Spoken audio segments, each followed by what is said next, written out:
by the time we go through a whole read through, we could probably have Luke and Jimmy jump on the line.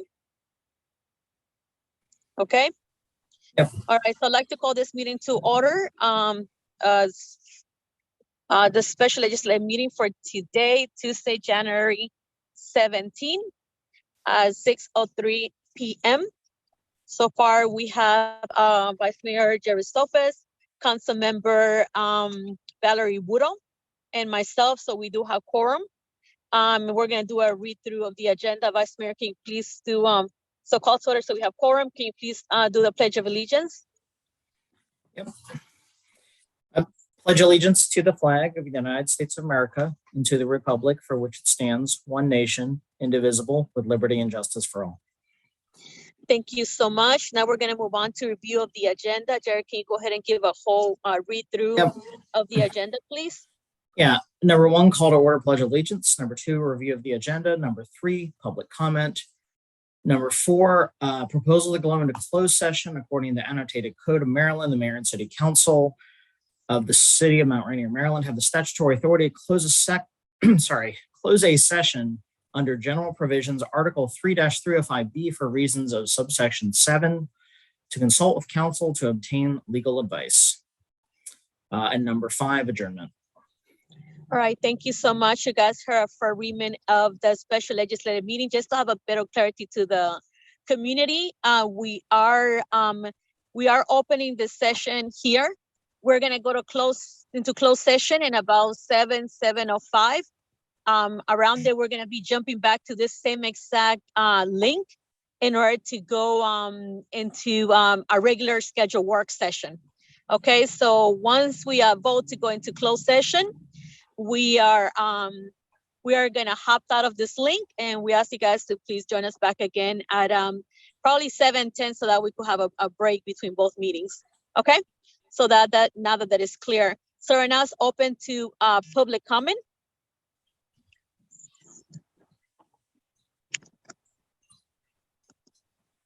Anything on Facebook?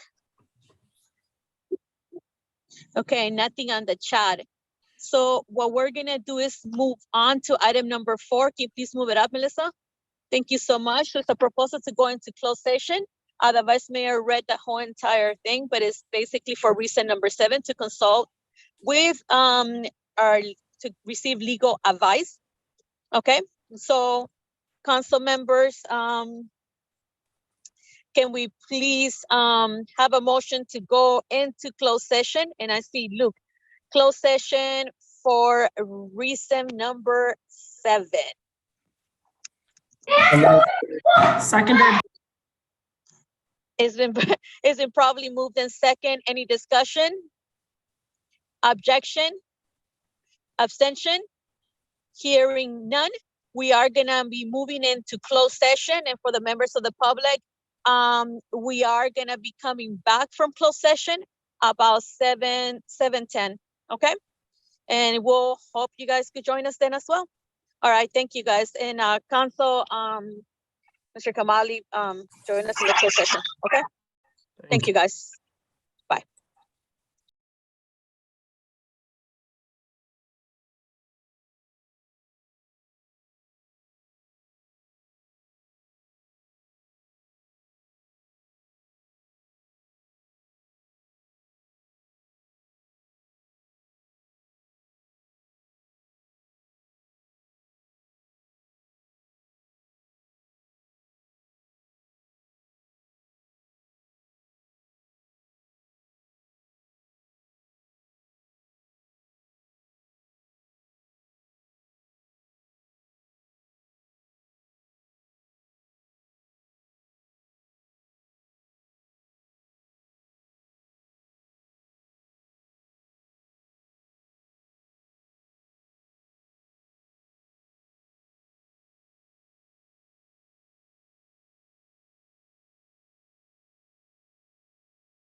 at 7:15. So just give us a few minutes. We just came out of a closed session. Okay, so at 7:15 we start the regular meeting, okay? So let me see. All right, and definitely thank you to everybody that's been waiting. We've been having a very busy day. Okay, so 7:15 we'll start the work session. And thank you for everybody for being here. Okay, we'll talk to you guys soon.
We thank you guys for waiting. And as I mentioned before, we walked out of, we just came out virtually of a closed session. So we're trying to get a few minutes for our council to join us. All right, so I'm gonna call this meeting to order. This is work to 7:15 today. So we're gonna do call of order. Jared Stolfus, Oh, here, sorry. Jimmy Tarlo. Here.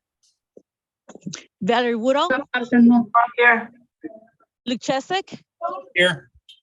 Okay, and myself, so we have a full quorum, all council members and mayor present. Next item, I will be asking our vice mayor to please read through the agenda.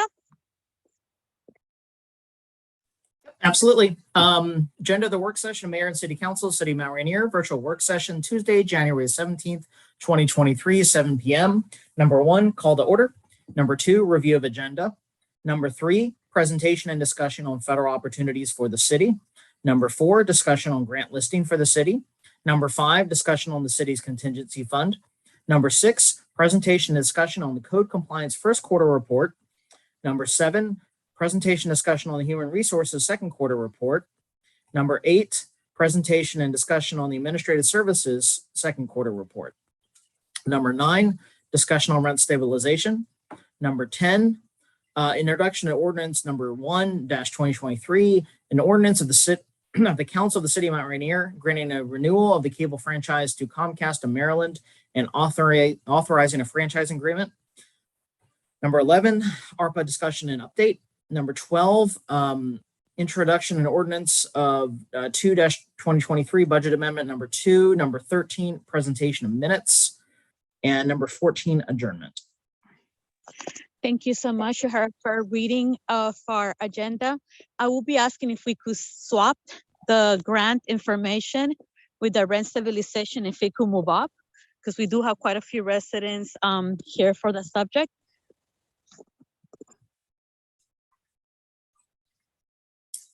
I would concur with that. Any objection, council? I'm good with that. Jimmy and Luke, where are we? I have no objection. That's what you asked for. Yep, I'm good. All right, thank you guys so much. So Melissa, can you please make the change? And if there's nothing else that needs to be removed from the agenda or anything that you guys need to add, please let me know at this time. If not, I would take it as an approved agenda with that minor change.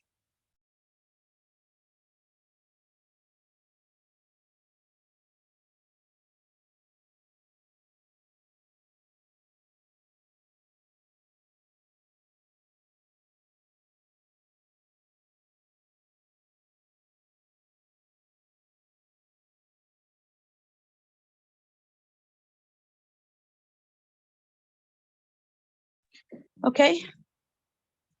All right. So we are gonna be moving on to item number 3. And Melissa, can you make the change, please? Number 4, discussion of grant list is gonna be moved down the list.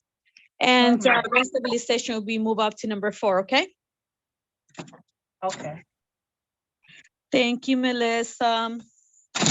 So what we'll do while we wait, while Melissa makes a change, we're gonna move on to item number. Melissa, the screen went blank.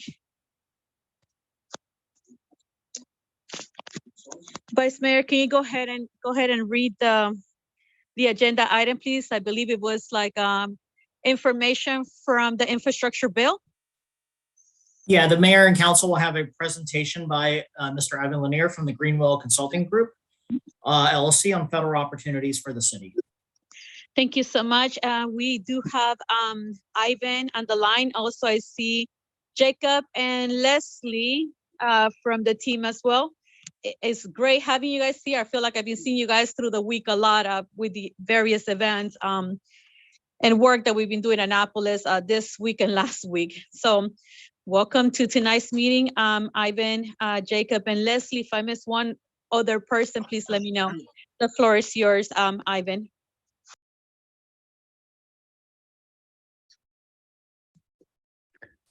It looks like we just lost Ivan. He dropped off the participant list. Thank you, Jacob. Jonathan, are you there? Yes, I am. Welcome, Jonathan, as well. I knew I was missing one of you guys. That's okay, Mayor. Ivan just pinged me. He's coming back on. Okay, well, if you could give him 1 second to get back on. That's fine. And definitely I want to say thank you for the works you guys are been doing. We have spent a lot of time in Annapolis the last 2 weeks. It's been a lot. But I know you guys have been there even before, working and advocating for the city. So they definitely know the city of Rainier. They always know this in the map, but definitely helps for people to be reminded. And we do have a good 47 delegation also working alongside with us as well. Okay. So I see Ivan in the line. Ivan, the floor is yours. And welcome again. Yeah, thank you. Sorry, we had a little problems getting on, so for some reason. I'm not sure, is my other team here? Were they managed to get on? Yep, we're here, Ivan. Okay, great. So Mr. Kamali sent out the agenda about that you wanted to kind of talk with Renewal a little bit about, our experience on the federal side, on the earmarking side. So, Mayor, Mr. Kamali, you want to put a little bit more flavor on that, and then we can just kind of chime in on exactly, what you'd be looking for from the firm, if you would. Okay. So Jared, can you give a little bit of background on what it is so that the members of the community know what specifically we're more or less talking about? Yeah, so, this side, I think we were looking for, there's both a lot of federal opportunities in front of us because of the EJA, the Infrastructure Investment and Jobs Act, and then the Inflation Reduction Act, IRA passed as well. Those are mostly discretionary opportunities, either run by the feds or potentially be implemented by the state. And then secondly, earmarks, or I think what are trying to remember now called community designated projects, have kind of made a recurrence in annual appropriation bills at the federal level. And I think we were looking to, just kind of looking to get some feedback on, especially since earmarks had been gone for roughly since 2010, when the GOP got rid of them, I guess what strategies and what thoughts you have in terms of the city's approach towards securing earmarks in the annual appropriations process or in other venues like authorization bills. I don't know if anyone else wants to add anything. No, I think that was it. Figuring out how we can get an earmark for Potts Hall. Okay. What was the amount of that we're looking for Potts Hall, by the way, if we were looking at the federal side? Well, the gap is like about $3 million from what, if we, so there are two things. One, are we going to get the 1 million that was pre-authorized in the governor's budget, which point we would need 2. If we don't get that, we would need 3. So that is just a general sense, Luca, I think. Okay. I think that's right. Okay. So obviously our job is to keep the 1 million in the budget. So we're really talking about 2 million, and that would complete the entire project? Yeah, that's right. Okay. Well, let me start by, with the new administration that's coming here in Maryland, there's some new grant programs that are coming out. So there will be some additional funding streams that are going to be happening probably this session and immediately after session. We know that, there's some new secretaries being appointed, so we're closely watching those and seeing if we know there are a couple of folk that are in there that are very familiar with our firm and the work that we do. So above and beyond that, there is some additional monies we can get rather than just with Senator Augustine's blessing and some of the other delegates' blessing on that. So that's the one piece. So a lot more money is going to be flowing through from the Fed through Maryland on special projects. So we are going to look at that. The budget comes out, and state budget comes out. The first draft comes out on Friday, this Friday. So we'll have a chance to kind of look through that, and we'll digest that this weekend and see where those funding projects are. So that's one. On the federal side, you're absolutely right. Earmarks have been going since 2010, 2011. And now they've since reappeared. We hope that they will continue in the pipeline, what's happening on Capitol Hill. But they are, through our experience, there are, some different protocols for doing the earmarks here. We have done those. We've done those for some counties and for some other municipalities that we work with. But of course, each time we've done that, it's been a different policy that you had to go through. When you're talking about the city of Mount Rainier, what we would do is just, obviously you have to start off, really.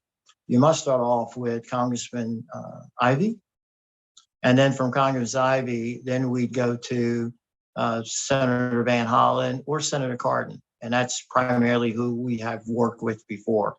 And then having that meeting with their person who will be in charge of that. I think it's Simmons or someone like that, their staffer. And then we would get them to put that in a pipeline. But, we certainly are going to need some assistance from the city on the specifics on that. And I say the senator because it's really going to be Senator Van Hollen that does that, since he sits on the Appropriations Committee. We're really, we will work closely with him and then kind of look at what he has in his box. I call it a toolbox, what he's going to be allotted to do. I think there'll be a lot of funds coming from the federal side, from the Senate side, simply because, the Democrats now are in control of the Senate. And so he is a senior member right now, one of the senior members on the Appropriations Committee. So that would kind of be, what we would trying to push for you. And obviously we're going to need, a lot more information from the city, which is why I asked if we were to get the 1 million or 2 million, that would really, we need to make sure that the project is completed, because you really wouldn't want to go back. And then of course, timing is very critical also, because we're asking for pots of money from Senator Augustine. And then we're looking at additional pots of money and some other grant programs that they're pulling out this year in the legislature. So we want to make sure that we're not, what I call, it has to be a parallel approach, but one should follow the other. Because what's going to happen is if we're getting money from the state and then we're talking to Van Hollen and both Jonathan Carpenter, who's on the phone, he and I work with Senator Van Hollen when he was a state senator in Maryland. So we're very familiar, and he was on the Budget and Taxation Committee here in Annapolis. So we have a long history with him. But we want to make sure he's going to say, what have you gotten from the state? Which is critical. So as we go through the process, which we'll know by the end of March, where we're sitting, whether or not we're getting additional funding, our job again is to keep that million in, and I think we're working hard to do that right now. I want to make sure that, we can go to him and say, we have $1 million that's in the budget right now. To complete the project, we're going to need another $2 million from the federal side. And that is really going to be the strategy that he's going to be looking for. Because he's not just going to give us, $2 million if we're not getting any additional money from the state. He wants to make sure the state's going to be a willing partner on that. So timing is going to be, really critical on that. And so I'm thinking the next month or so, we'll know exactly, where we stand on the state and what we need to do with Senator Van Hollen. But again, initially, we will go to Congressman Ivey on that. And then just as protocol, then we start talking with Van Hollen. We certainly have additional strong relationship on the Ben Cardin, Robin Summerfield. We've done a lot of work with him. Jacob's done a lot of work with him getting grants for Western Maryland on the federal side. So I guess what I'm telling the team here is that we know the process. We've had success doing the process. And I think you as a city want to know as soon as possible whether or not we're going to be in the queue for that on the federal side. And if not, if so, what's going to be the number that we're getting on the federal side, so we can kind of coordinate that through the state for some additional funds. So, Jacob, did you want to add anything, or Jonathan? Yeah, no, the only piece I was going to add was not just did we work successfully with that Western Maryland piece with Senator Cardin's, but Mrs. Mann, who is high up with Senator Van Hollen, was pretty key for that project.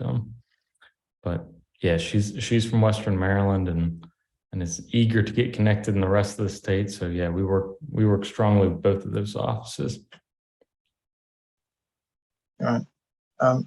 So again, one of the questions is, so we'll know, how do you want to proceed on this? So we know we're looking at the 1 million. That's pre-authorized, and we're meeting on the budget committees on that. We met a little bit today to make sure, we talked to Senator Augustine to make sure we're going to keep that in the budget, and hopefully maybe we can add to it. I mean, we don't know. So can you give me kind of what's your timeline? I guess that's the question I need to ask the city on that. So I can add a couple of things. First of all, just to add that $2 million of our own money is in pot 2. So it's not like we're just getting money from the thing. We borrowed $2 million for it. So and $1 million out of ARPA money. I think the timeline is we did the project in 2 parts. So we $3 million, 3.4 is it, or $1 million is first part of the project, but it so because we have that money, we couldn't commit to more than that, and then the second part will be another $2 million, $2 to $3 million, which we so that part of the money we would probably need in in the end of 2024, I would think, to start the second part of the project. So what's the total amount by the end of 2024? 5.4, I think. All right. Kamali, is that the number? 5.9 or 5.9. 6 million. 6. That's why it's 2 to 3 million. Yeah, we'll say, So we yeah, had let's say 3.4, and we need 2 to 3, basically 3 more. Okay. Hopefully, So- if we get 1 million from the state and the pre-order, Okay. then we would need 2 more. So right now, the city, we have it 3 million. Is that what you're telling me here? Roughly. 3.4. So you took out a loan for the No. 2, That's right. Can I Okay. respond to that? please. Yes. So we have 2 Okay, million. so do me a plus- favor.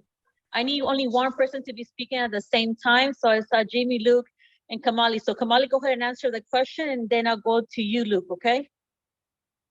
Go ahead. All right, thank you, Mayor. Right now, we have 2 million loan plus 1 million ARPA, which is 3, plus your $250,000 from last year. So we have a contract for 3 million with Monarch to build the project, but it's in phasing. So phase 1 is gonna go for 3 million. We need another, hopefully 3 million for phase 2. Okay. Okay. And if you get 1 mhm. million, 1.25, which is, pre-authorized for FY '24, then at least we need another 2 million. Okay. Okay. I just have a question. So I'm sorry, Councilman, did you want to? No, Go ahead, Luke, sorry, my apologies. Go ahead, Ivan, you had, you said you had a question? Yeah. So Go ahead. I'm focusing on the 2 million that the city had already put out. So that 2 million, when was that? That was specifically on Potts Hall that you got the grant to start the project. When was that? And then I'll tell you where. I think my team know where I'm going with that, but go ahead if you can tell me that. You want me to respond, Luke, or you gonna So- respond? Mr. Kamali, I'm redirecting the meeting, so the question will be to me if you want to respond. Okay, basically, we did it within the last few months, and it was specifically for Potts Hall. And that was a loan to the bank. Okay, so that was just recently done, the 2 mil, okay. Okay.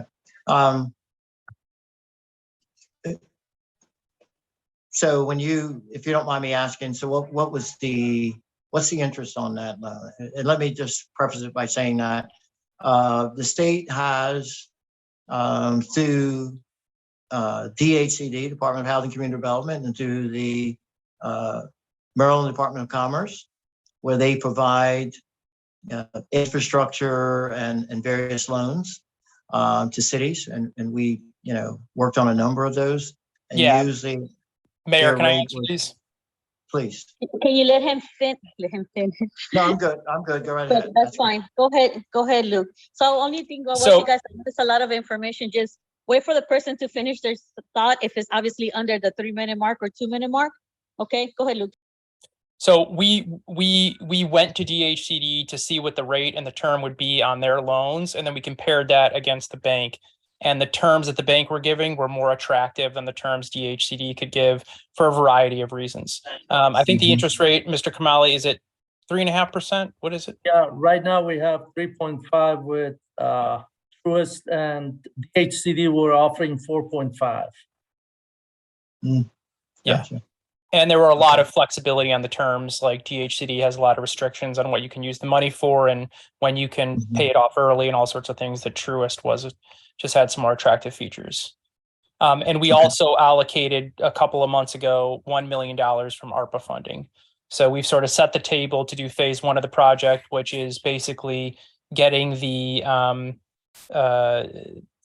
sort of, what's the word that I want to use? Getting everything ready on the outside and inside of Potts Hall, but not doing like the big build out in the inside. The shell, just getting the shell ready is kind of phase 1. And then phase 2 is what we'll need the money for. So can you do me a favor, Mr. Kamali? Can you please make sure you send that information to Ivy's team if you haven't sent it to him, including like a write down or what is it that the 2 project has been split into, as well as any additional costs associated, including architects and stuff like that, because it'd be good for his team to see the overall project and see, so that we have a better understanding of what pocket they could potentially get funding from. Because if that is not given to them, they're writing blindly into what potential pockets they could be getting funding from. Will do, Mayor. Thank you. Yeah. And I don't think you don't have to give me any certainly proprietary information, and but it just kind of generally, I'll provide not you use it for architectural, engineering, design, and things of that nature, because we may have to kind of piecemeal a little bit, but with all these programs coming out on the state level, we may be able to plug you into 500 over here, another 300 over here, but we won't know that. And then if we're going to move forward on working on the federal side, some of the work you've done could fall into different, they have different categories now. And so we want to make sure that when we meet with Van Hollen, that he knows specifically, that a part of it's not going to come from infrastructure, that, the 3 million is going to come from that. But I like the idea that it's certainly the optics are much better that you have put forward some of your own resources, including the ARPA dollars, and you've shown the initiative to go out and get, a low interest loan on it. That all plays well when we're talking to, Senator Van Hollen, because now you've got some kind of skin in the game, and now he sees how committed you are on that. And also it plays well here in Annapolis. So that would be great if we can just get at a very high level, kind of the categories, what you have used that 3 million or $3 million. So you've already spent some of that money, right? You've already started the project. It's already been triggered, and you're doing the work on that and selected the contractor. We have selected the contractor and we Okay. have signed the contract, but we haven't started the project yet. We will be starting very soon. Okay, no, that'd be good. Okay, well, look, we certainly have the experience. We've done it, we continue to do it even now for some of the other clients, on infrastructure and stormwater and all of that. So we'd love to further the conversation, with the city. And you just kind of let us know, what your next steps are, and then we can, just have a sit down and figure out logistics on that. But, we're not uncomfortable with it. We do it. We have been doing it. The only people that are changing the rules are the people on the Fed side. Earmarks are in, they're out. They just keep changing the terminology on it. Maryland did quite well on earmarks last year. And actually, when we were doing earmarks before they went away, which was kind of like, I call it the Wild Wild West. You could have a senator or a representative from South Carolina doing an earmark for a company up in Frederick, Maryland. So now there is some control, and that's when we were involved. We had a lab that was doing some work at Fort Detrick, and we have Congressman Sanford Bishop do an earmark for her to complete some work up at Fort Detrick. And that company is now up in Frederick right now. So we're very familiar with that. So they've streamlined and tightened up the rules on it, which rightfully so. But it's nothing that we can't accomplish. We just, you give us the information and we can move forward on that. So. Thank you, Ivan, so much. Let me Sure. open the floor to Councilmember Woodall and Councilmember Jared Stoffels right after. Go ahead, Valerie, the floor is yours, followed by Jared. Yeah, thank you. And thank you for all your work that you've done on behalf of the city. I just wanted to note that there are information sessions going on with Van Hollen's office. I think it's on Thursday, the 19th. So I can send some information over to you, Mr. Kamali, about that. It might be good for you or your grants writer to look into that, just so you get a sense of the process. But thank you. Thank you, Valerie. Jared? No, just thank you for the informative updates and your support. No additional questions. Okay, Okay. Jimmy or Luke, any other follow-up question?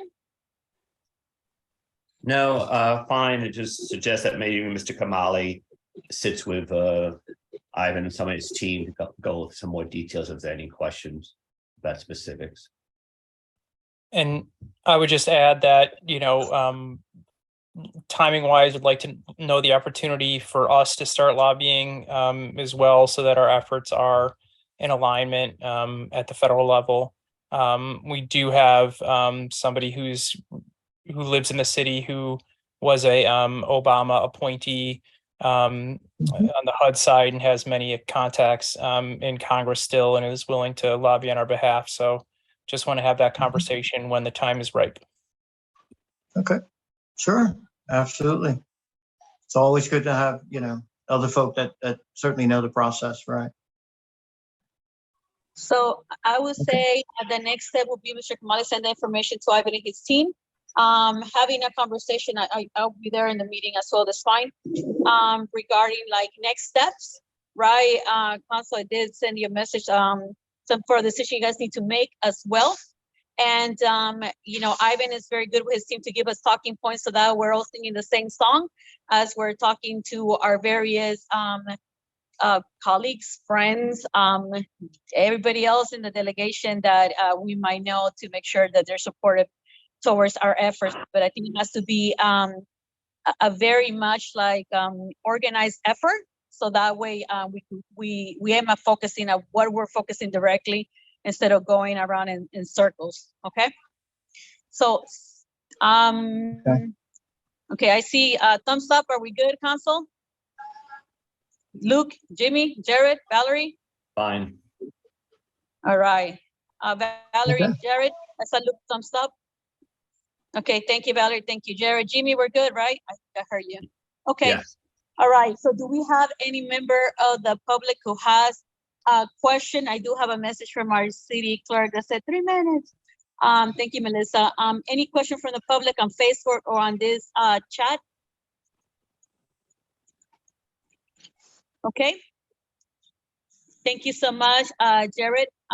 Okay, thank you so much, Ivan, and your whole entire team.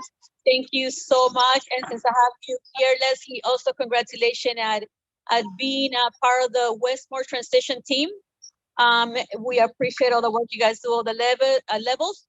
But I know I was in Brooks transition team, so I know it's been a lot of extra work. And so a lot of thank you. So Jonathan, Jacob, and Leslie, thank you guys so much. Ivan as well for, Sure. working in this team. And I will see you guys tomorrow, bright and early. Okay. That's right. All right. That's right. How can we forget? That's right. Okay. All right. Have Bye-bye. a good night. Thank you, guys. Bye.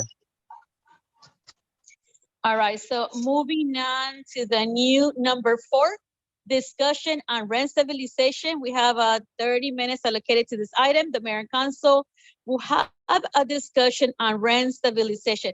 Melissa, I'm not sure why when I'm opening the screen, it's taking me all over the place, but if you could make it just a little bit bigger for me and others, it definitely will help. Thank you, Melissa. Okay, so can you put up the document on the screen, Melissa? Do you have the latest copy? If you don't, Vice Mayor, can you send over the latest copy that we have? So just as an update, we have been discussing rent stabilization for over 2 months, and we were discussing it right before the pandemic hit as well. We've had various open meeting conversations about the subject. And today we have it. The next step that we did was put it into our ordinance format that you see right here in front of you. Thank you, Melissa, for that. And one of the things that we went ahead and added to the ordinance, take it all the way where the board is at, Melissa.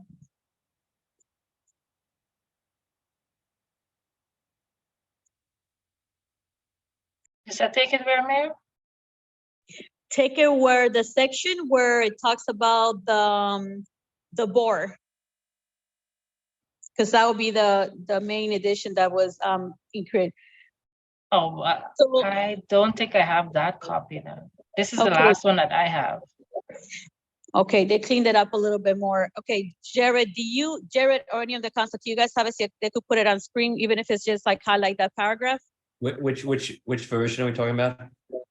We're talking about the version that includes, the latest version that it was sent by our legal team, that includes the tenant board. I would suggest we use this version since that really wasn't presented. And, Well, that's the reason why I want to make sure we present that item specifically. That's basically the major change that's happened, like, to include a tenant board to it, as a suggestion. But we do have various residents that want to speak on the subject. So if you guys want, we'll go to the public before we discussed it. What is the will of the council?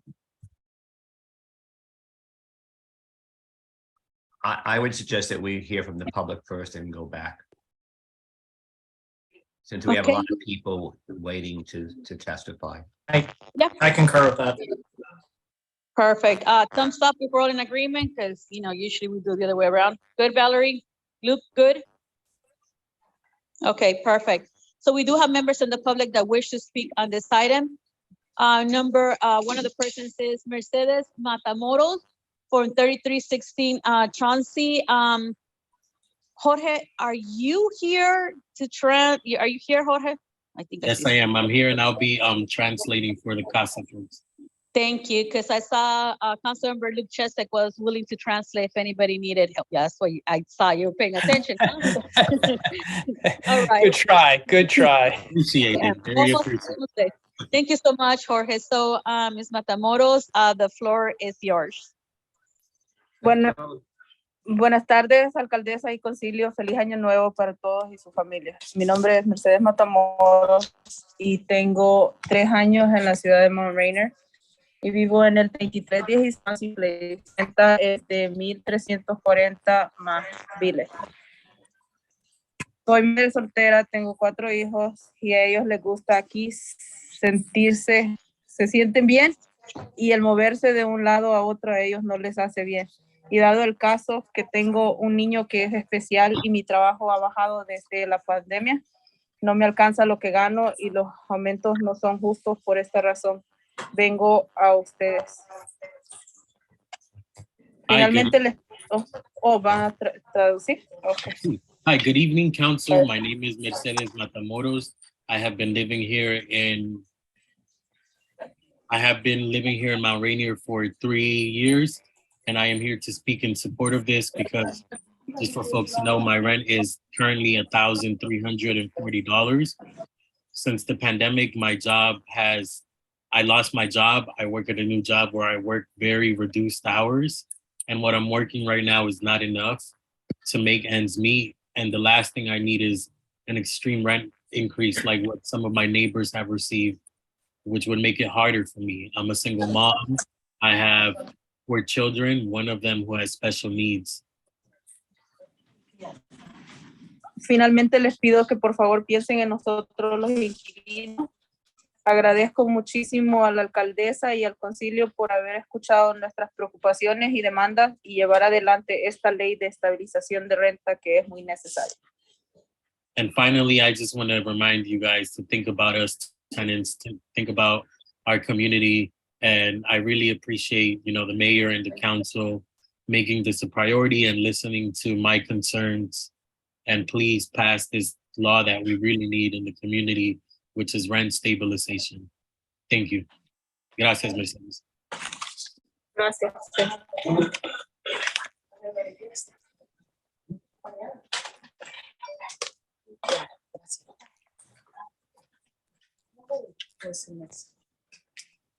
Okay, thank you so much, Ms. Matamoros. Moving on to Ms. Blanca Torres, 3258 Queenstown. Go ahead.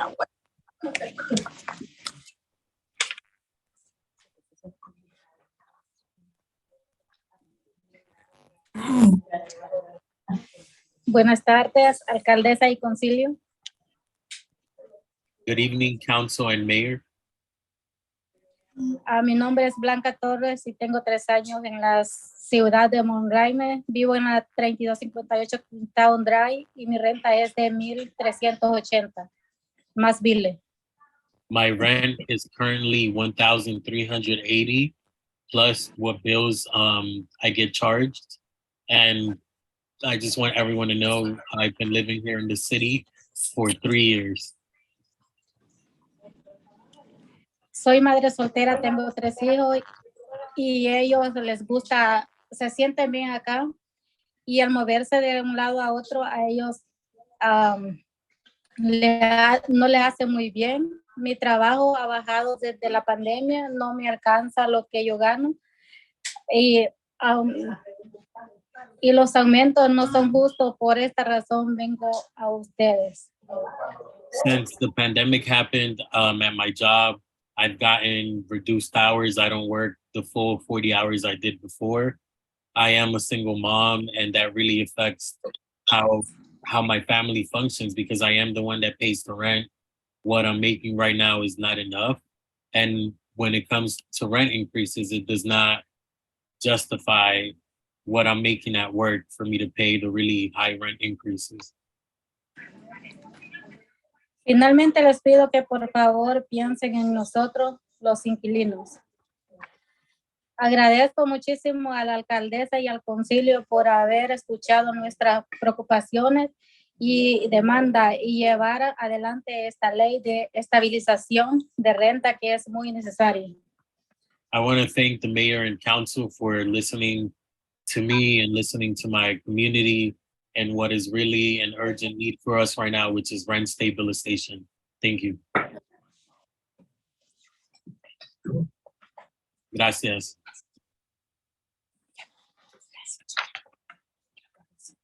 Muchas gracias. Now we have Ms. Rosa Mejia, 3308 Chauncey.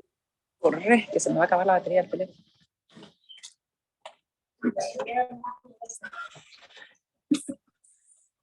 Buenas tardes, alcaldesa y concilio. Feliz año nuevo para todos y sus familias. Mi nombre es Rosa Mejía y tengo en este país 15 años y vivo en el 3308 Chauncey Place, apartamento 101. Good evening, council and mayor. Happy New Year to those folks that I haven't seen. And also just want to say that I have been living here for 15 years. I live in Chauncey Place. Puedo seguir. Y tengo 2 años en la ciudad y mi renta es de 1,500. Y cuando me tocó renovar, mi aumento fue más de $100 y no es justo.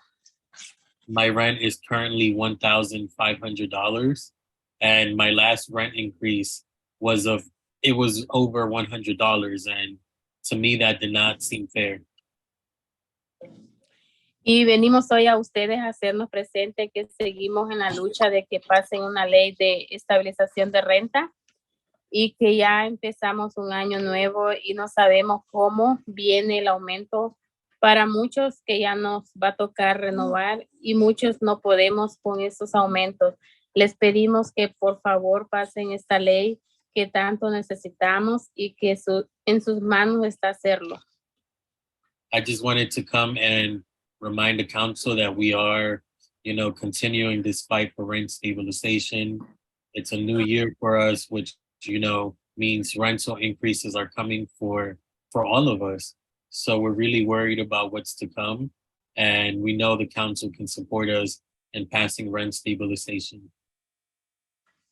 Gracias y Dios les bendiga. Thank you and God bless you.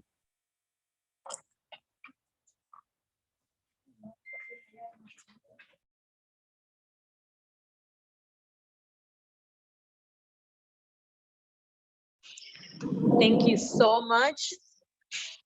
Next one is Ms. Rosemary Cifuentes, 3318, Chauncey.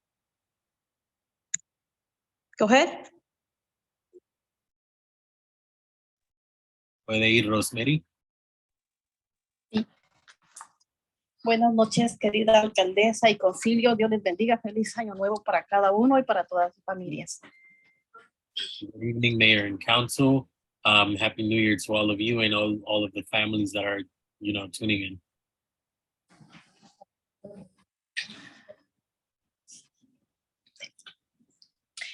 Mi nombre es Rosemary Cifuentes y vivo en el 3318, apartamento 101, Chauncey Place, Rainier, Maryland. My name is Rosemary Cifuentes and I live here at Chauncey Place in Mount Rainier, Maryland. Mi renta es de 1,400 más biles, que al final me viene saliendo de un total de 1,700 a 1,800 mensuales. My rent is a total of $1,400, which when you add bills, the total is really $1,700 and more. Tenemos ya 16 años de vivir acá con mi esposo y pues nos gusta estar acá también, no nos queremos mover de acá y por favor queremos que nos ayuden a pasar la ley de estabilización de renta. I have been here for 16 years with my husband, and honestly, we like living here too, right? We like this community and we want to stay here, which is why we're asking that you guys pass rent stabilization. Yo estoy desde el inicio y estaré hasta el final de esta lucha. Esperamos en nombre de Dios que logremos alcanzar esta meta. You guys may have seen that I have been here since the beginning, and I am going to continue being a part of this until the end because we definitely need rent stabilization in the city, and I hope that God will guide us to that. Quiero agradecer a la alcaldesa y al concilio por darme la oportunidad de estar aquí y compartir mis palabras. I want to thank the mayor and council for letting me be here and sharing a few words with you all. Hemos estado viviendo los aumentos de renta muy extremos y aquí cerca de nosotros en Laurel y Bladensburg No queremos lo mismo en Rainier. Queremos protección para los inquilinos de Rainier, por favor. We have heard recently about everything that's going on right next door in Bladensburg and in Hyattsville, where they've increased rents of 200 and 200 and above. And we don't want that to happen here. We don't want to get to that. Please protect our communities from those predatory hikes. Alcaldesa y concilio, por favor, pasen una ley de estabilización de renta ya. Please pass rent stabilization. Cada día que no tenemos esta ley, los propietarios no pueden, nos pueden aumentar más la renta. Por favor, pasen la estabilización de renta porque lo necesitamos y la verdad es de que nos preocupa mucho esta situación. Que Dios me les bendiga y muchas gracias. Every day that we don't have rent stabilization, our communities are open to receiving high rent increases. I hope that God blesses you all and please pass rent stabilization. Thank you. Thank you so much, Rosemary. Moving on to Ms. Susana Coca. Señora Susana, el micrófono es suyo.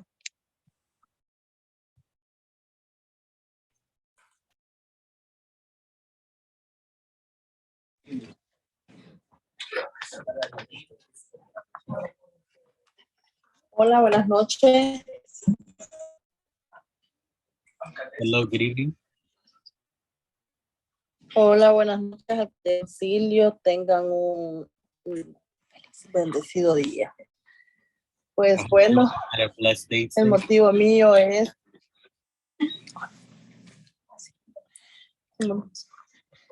pues bueno, el motivo mío es para pedirles de favor que hagan pues tratemos de la lucha poder obtener una restabilización de renta porque la verdad ya estamos cansados de tanto aumento, todos nuestros compañeros y nosotros. Hello, my name is Susana Coca. I've been living here in Mount Rainier, and I'm here just to testify and remind the council of what we're fighting for, which is rent stabilization. Every year, right, we receive rent increases that don't match what we're making at work or what our wages go up at work. And honestly, me and my neighbors here, we're tired of those extreme rent increases, and we need protections. Y por eso estamos aquí para pedirles a ustedes que esta ley se pase ahora porque no sabemos como cuánto más de ellos van a salir de este nuevo año que viene. Solo ustedes nos pueden ayudar para pasar una ley de estabilización de renta y pues tenemos la fe puesta en ustedes y primeramente Dios también, ¿verdad? Porque la verdad es que ya estamos pues cansados de tantos aumentos. Cada año va incrementando más y la verdad que este año ha sido pero de menos trabajo. This has been a rough year for me as far as work goes. I have not been working as much, and you know, there's going to be rental increases that we won't be sure what they're going to look like. Council has the power to pass this legislation to help our community, and I'm asking, you know, I'm praying that council and obviously praying to God too that this will get passed. Y ante todo agradezco muchísimo a la alcaldesa y al concilio por haber escuchado nuestras preocupaciones y demandas y llevar adelante esta ley de estabilización de renta que es muy necesaria. Y pues tengan feliz noche y que Dios me los bendiga a todos. I want to thank the mayor and council for allowing us to speak here in front of you, and have a blessed night.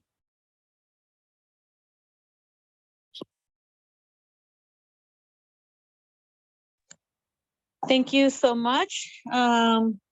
Muchas gracias, Ms. Coca. Can I have Wilmer Sandoval?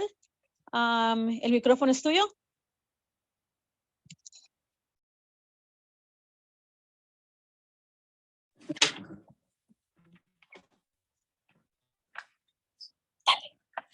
Buenas tardes, alcaldesa y concilio. Feliz año nuevo para todos y su familia. Good Mi evening, nombre es Mayor and Wilmer Council. Sandoval. Happy New Year to everyone. My nombre- name is Wilmer Sandoval. Y vivo en la 3313 Chancellor Place, Mount Rainier, en el apartamento 101. Llevo 2 años viviendo en la ciudad y vivo aquí con mis hijos y mi familia y estudian en la ciudad, Y mis hijos deseamos quedarnos aquí. Por esta razón pedimos que se pase una ley de estabilización de renta, pues para algunos de la carga es fuerte. Por ejemplo, yo tengo a mi papá en coma en el hospital y es difícil poder tener tanto dinero que no alcanza. Nos quedamos sin tener para muchas cosas. The most important thing for me to be testifying in favor today here is because of my kids, because of my daughters. They live in this community. They like the school they go to. We've been here for 2 years, and it's the happiest I've seen them. That's the most important thing that I'm testifying for this legislation. And because, you know, for people like us that are working class, it's hard to make ends meet. Right now, I've had my father in a coma, and it's been rough to make ends meet because I have to be by his side, but I also have to be with my family. Lately, we've had to decide whether to pay or buy certain items and miss out on a lot of things for my family because of what's going on, not only with the rent situation, but what's happening with my father's health. Y finalmente les pido que es urgente a que esta ley entre ya para que este año nuevo respiremos tranquilos. Por favor, piensen en nosotros, los inquilinos, porque no sabemos cómo vienen estos aumentos de este año y necesitamos su ayuda y de todos los ciudadanos de Mount Rainier. Les pedimos por favor que pasen una ley de estabilización de renta. Gracias. We need some relief. We need some help from the council. We would love to start the year by knowing that, you know, we have stability here in the community. On behalf of myself and everyone that lives in Mount Rainier, I want to urge you guys to pass rent stabilization. Thank you.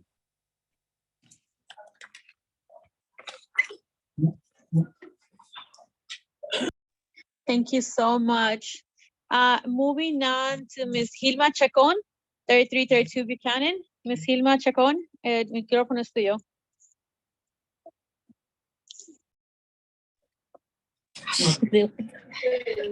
Muy buenas noches. Feliz año nuevo para todos y sus familias. Mi nombre es Hilma Chacón. Vivo en el 3332 de la Buchanan Street, apartamento 201. Llevo 6 años viviendo en la ciudad de Mount Rainier. Hello, good evening, council. My name is Hilma Chacon. I've been living here in Mount Rainier for 6 years. Y desde que me mudé de mi dirección anterior, mi renta es de $1,535, más biles incluidos. Los biles se pagan separados, y vivo en Mount Rainier. Esta ciudad ha sido buena para nosotros. A mis niños les gusta la escuela y quiero quedarme aquí. I have been living in Mount Rainier and my rent is currently $1,530. To me, I also, you know, believe that my family is the most important thing. And Mount Rainier has been good to us when it comes to our children and their education. They like being here, which is why we want to remain here as well. And having housing and rent stabilization is what's important to us. Les gusta el ambiente, tienen sus amigos y eso es bueno para ellos. Finalmente les pido que por favor, es urgente que esta ley se pase, ya porque vamos a entrar a un nuevo año, en unos días y he escuchado de mis vecinos sus aumentos también ahora. Les pagamos.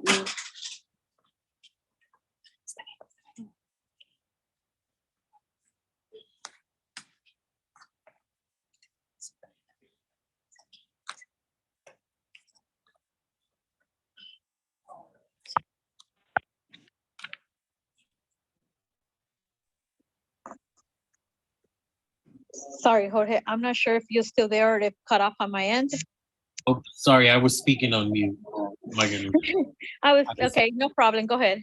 Ya, tengo que retroducir, Gilma, estaba en mudo. So I was just saying that my children like like the space, like the environment, like their friends. We need rent stabilization. I've heard my neighbors talk about how much their rent has gone up. We've been fighting for this for a long time, and we hope that this start of this year, council will pass this legislation. Agradezco muchísimo a la alcaldesa y al concilio por haber escuchado nuestras preocupaciones y demandas a llevar adelante esta ley de estabilización de renta. Es muy necesaria. Gracias. Thank you guys for listening to our concerns. Rent stabilization is something that's desperately needed. Thank you.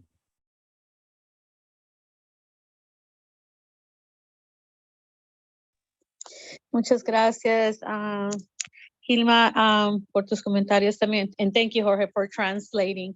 Okay. So next we have Ryan Washington from Ayoba. He's not a resident. He listed this. He's not a resident of the city of Rainier. Ryan, can you please, for the record, state what Ayoba is? Yes. Can everyone hear me? Good evening. Good evening. Just for the record, I'm sorry, I have my daughter in the background. For the record, my name is Ryan Washington. I work for the Apartment Office Building Association of Metropolitan Washington.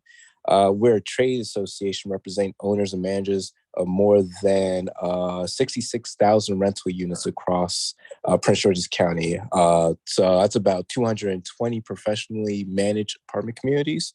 We comprise of 20% of all of Prince George's County's housing stock. And just a few things, I'll keep my comments very short because I know we're on a time limit. AOPA supports efforts to address rising housing costs that outpace income growth, but solutions should be aimed toward increasing housing supply rather than controlling rent prices. There was a study conducted by the Maryland Housing Needs Assessment that estimated that a deficit of approximately 85,000 rental units for households with incomes of less than 30,000 of the area median income, or AMI, were needed just to accommodate the lack of supply of housing. And this demand side policy, such as rent stabilization, will only cause more harm than good and discourage investments in rental housing, constrain the current supply of affordable housing, and just to continue to exacerbate the overall housing affordability issue. I won't go too more into it, but I just want to highlight a few things. Back in 2015, Towson University conducted a study to measure the economic and fiscal impact of rent control in neighboring Montgomery County. The study concluded that rent control will result in $10.4 billion loss in county economic output over 10 years, including $5.4 billion in lost wages and $538 million in property tax value. And those are huge figures. The study also did research on just Tacoma Park and just how significant the effects of rent control have affected the housing development, since there hasn't been any recent development of housing in the city of Tacoma Park. And if you look at studies, there are a lot of housing permits in the surrounding municipalities, including Silver Spring, which has a higher density of 21%. I say that all to say rent stabilization would devastate an already struggling industry and drive away needed investments. We certainly hear stories of, rents going up for residents. However, a lot of that cost drives could be due to regulations implemented by the government for retrofitting pipes, going full electrification, that such. And in addition, the cost of utilities, insurance, water, and that such, and gas have also been increasing. There's been no artificial cap to, try to maintain that. However, there is a cap that's being mandated on rent control. Housing providers rely solely on rent as a single source of revenue used to cover all operating expenses, including the mortgage, payroll, taxes, and utilities. Brian, we have about a 3-minute limit, so can you please wrap up your sentence? Because Yeah. your time is up. Go ahead. No, I would just love to continue to work with the council more on this issue, to study it. I just like to also say the county council is also considering a bill this Thursday in committee on this same issue on rent stabilization. And I presume the state as well with this session and convening.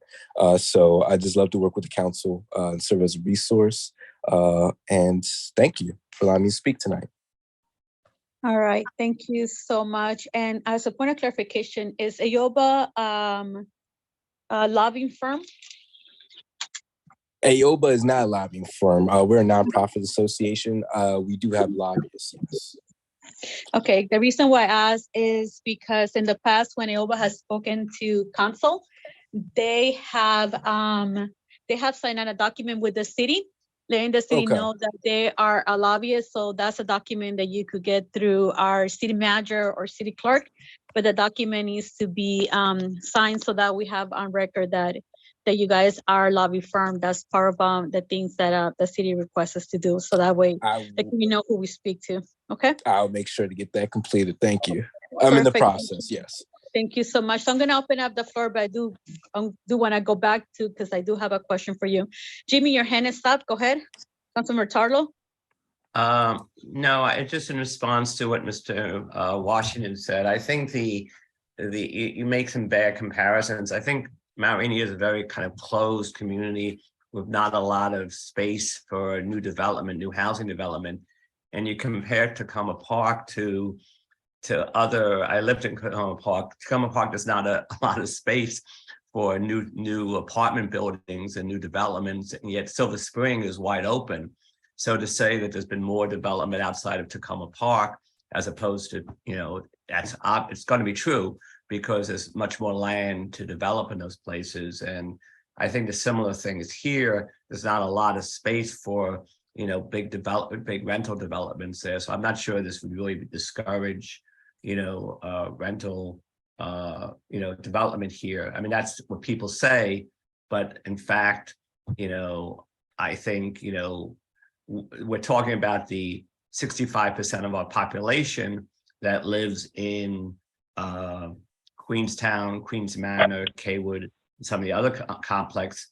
And even if there's development, I think it's only like 5% more rental. So I hear what you're saying. I'm not sure that makes sense for our city. So anyway, that's just my comments on that. Thank you so much. Go ahead, Luke. No, I would just recommend that Mr. Washington read a study that just came from the University of Minnesota that really looked at the effect of rent control or rent stabilization laws across a lot of different cities in the United States. And it found no impact on the development of new housing when it looked at all those. The Townsend University study sounds very targeted. And when you want to look at something like this, you want to look on have a wider swath of places you're looking at, and they found no impact on that. So I'd recommend that AOBA look at that study. Thank you. AOBA. Thank you, Councilmember Luke Jesek. Mr. Washington, can you please let us know how the Townsend study was funded and what involvement you guys had with the study? Yeah, it was before my time, back in 2015. Where they conducted a study. The Research Institute conducted a study of the effects of rent control in Montgomery County. How it went about, I couldn't recall exactly. I had to talk to some of my predecessors on that study. But I was asking if you guys had funded that study, or what involvement you had with the study. I don't. Huh? But what involvement you guys have with the study? If you guys funded, or you had any involvement? They did the study on behalf of our association. I don't know if there was any funding behind it. I presume the institution state funded itself, but they did the study on behalf of our association. Okay, so they did the study on behalf of your association. So yes, if you could please let us know if you guys funded that study, definitely would be important as well. Thank you, Luke, for the comments as Luke. I'm gonna go on with the next customer if they have any questions. Go ahead, Jared, the first year, followed by Valerie. Thanks for coming, and to everyone that spoke today. Mr. Washington, I appreciate you coming out and presenting your thoughts on your organization's decision, and the interests and stakeholders. Jared, I'm not sure if it's me or you, but it sounds very choppy. Council, is it me or is it Jared? Sorry, can you hear me better now? No, it's still choppy. Staticky. Okay, can you go to someone else? Let me get my headset. I'm sorry. I was gonna say, get your headset, Jared. All right, Valerie, the floor is yours. Yeah, well, thank you for everyone who spoke tonight. I appreciate all your time and effort on this, so thank you. Thank you so much, Mr. Washington. So please make sure you reach out to our city manager, Rainier, MD.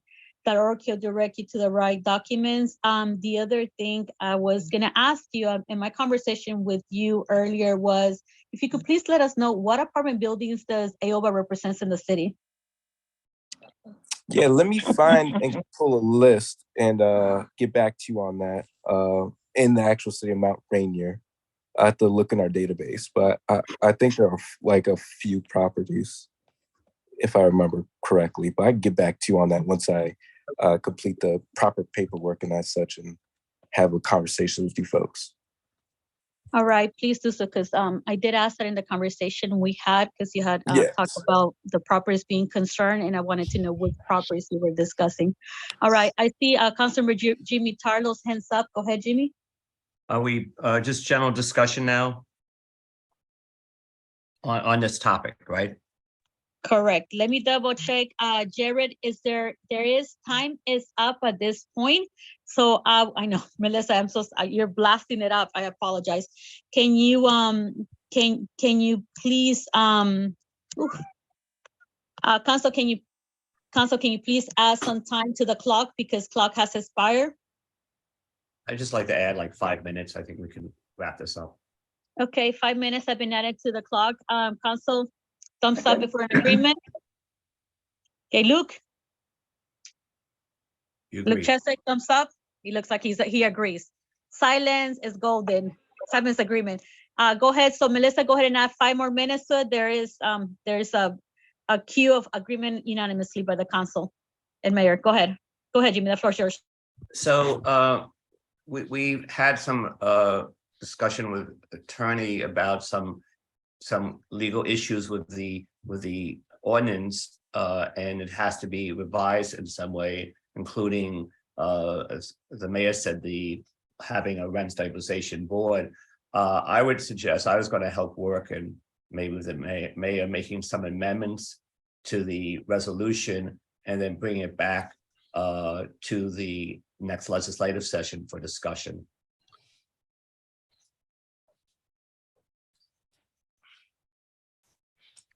Hello? If you have nothing to go ahead and add to this, we'll be moving this item to our legislative meeting on February 1st, okay? And in the meantime, working other stuff. I'm sorry, who is this?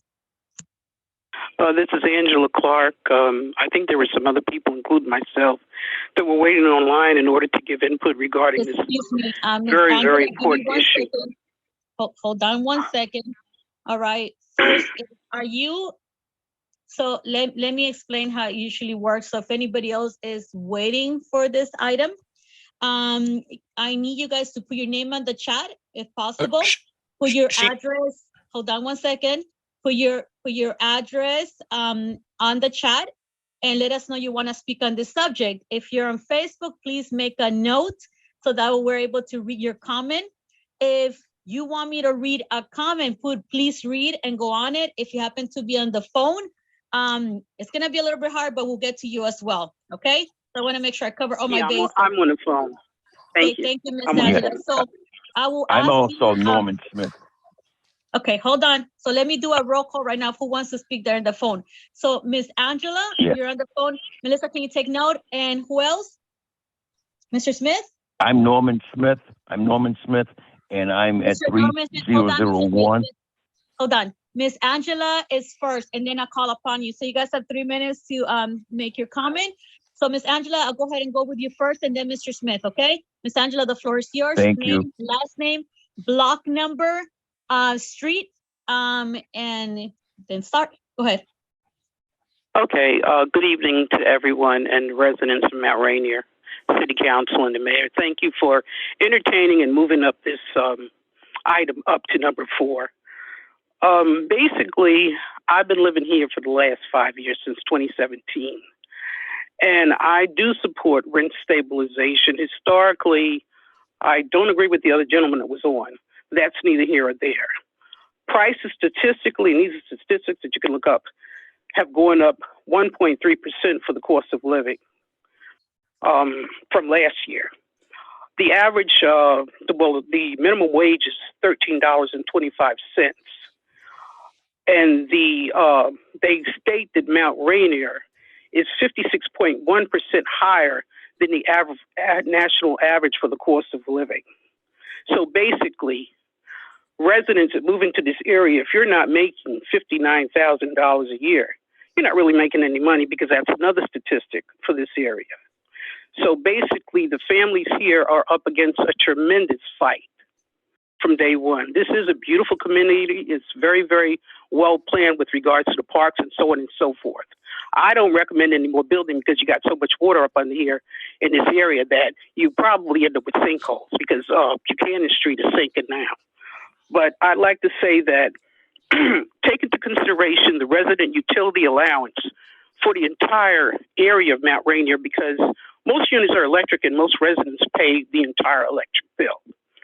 Then you have people that are newly widowed, that are elderly. The elderly in this community is 12%, according to the statistics. And they suffer because they've lived here for a long time and they don't want to be shuffled around like cattle and be forced to move elsewhere.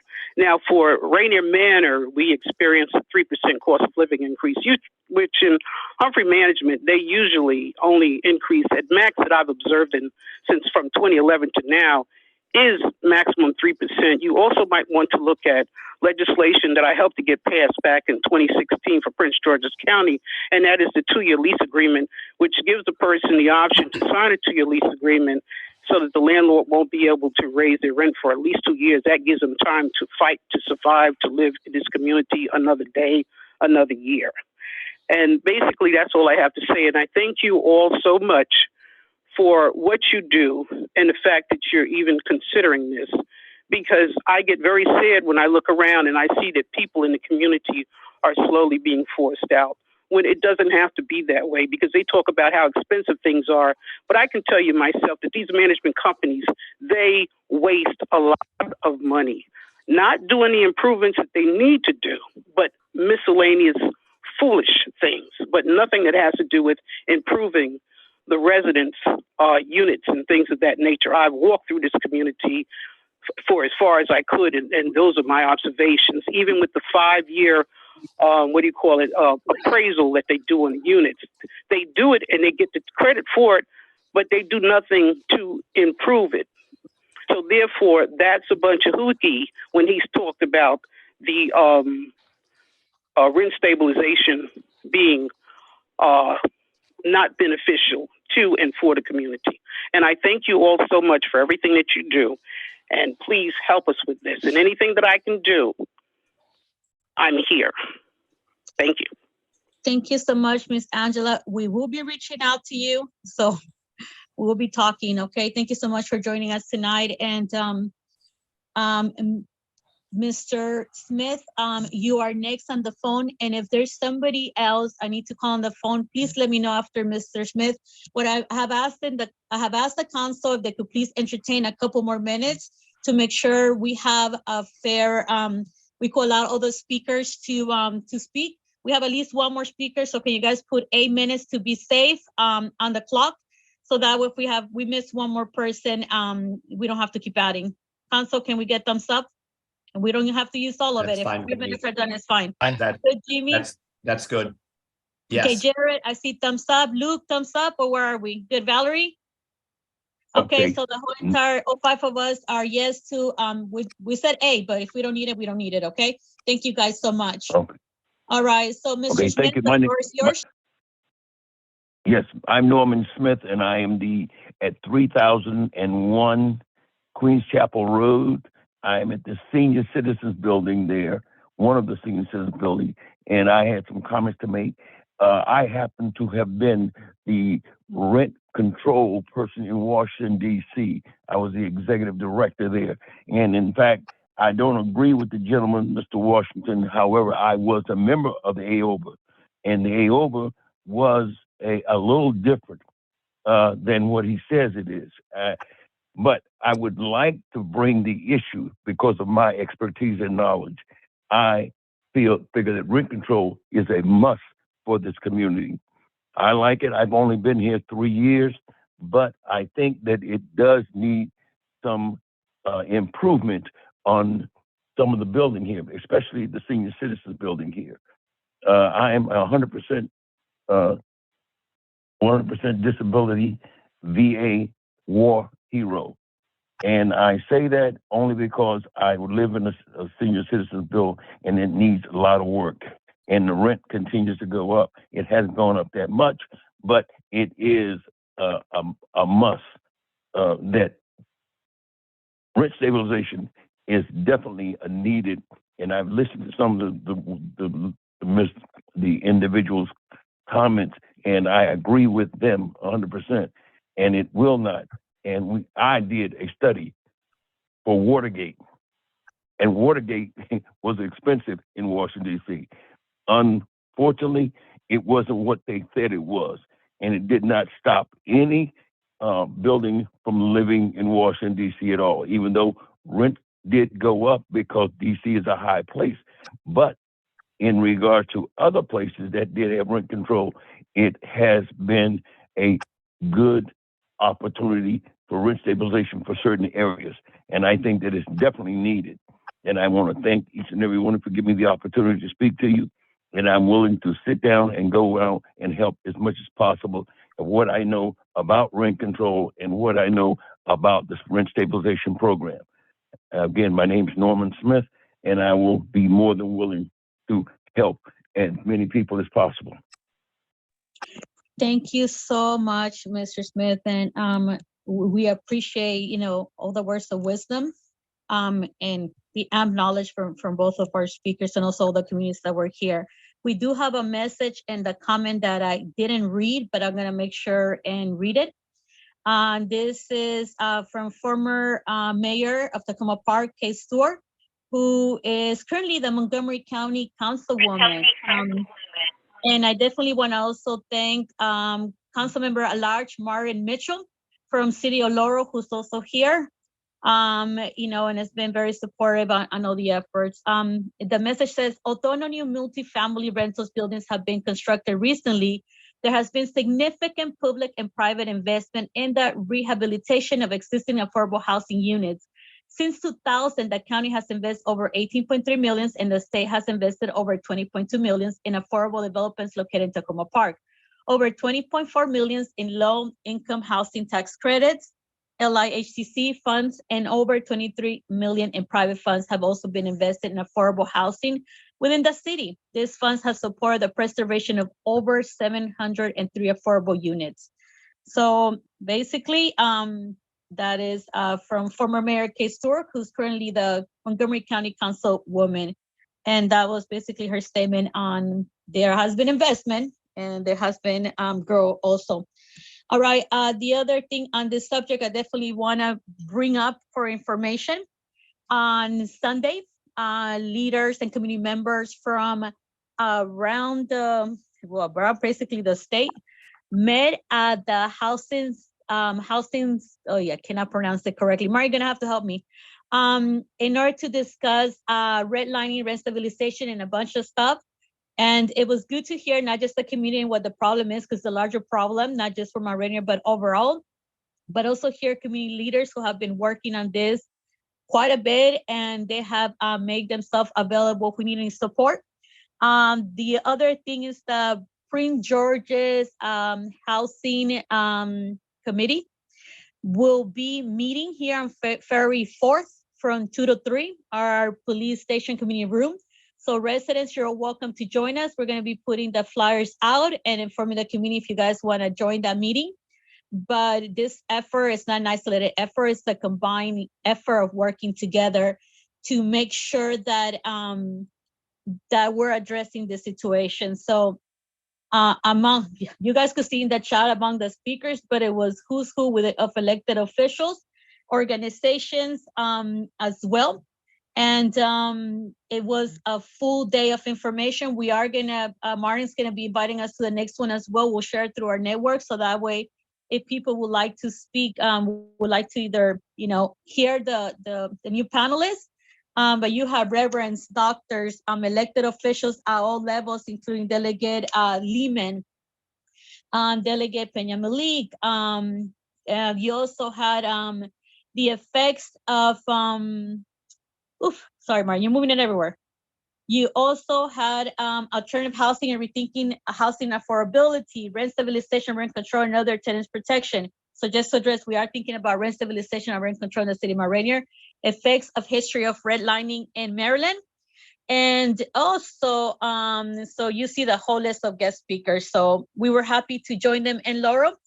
And Congressman Glenn Ivey is also there. He's also giving the good fight. So, and at the county, just to clear up the bill that County Council Member Crystal has introduced along with other 6 county council members, so 5 county council members, is for temporary rent stabilization and not for permanent. And saying that, the council will be writing a letter requesting support from our legislative team.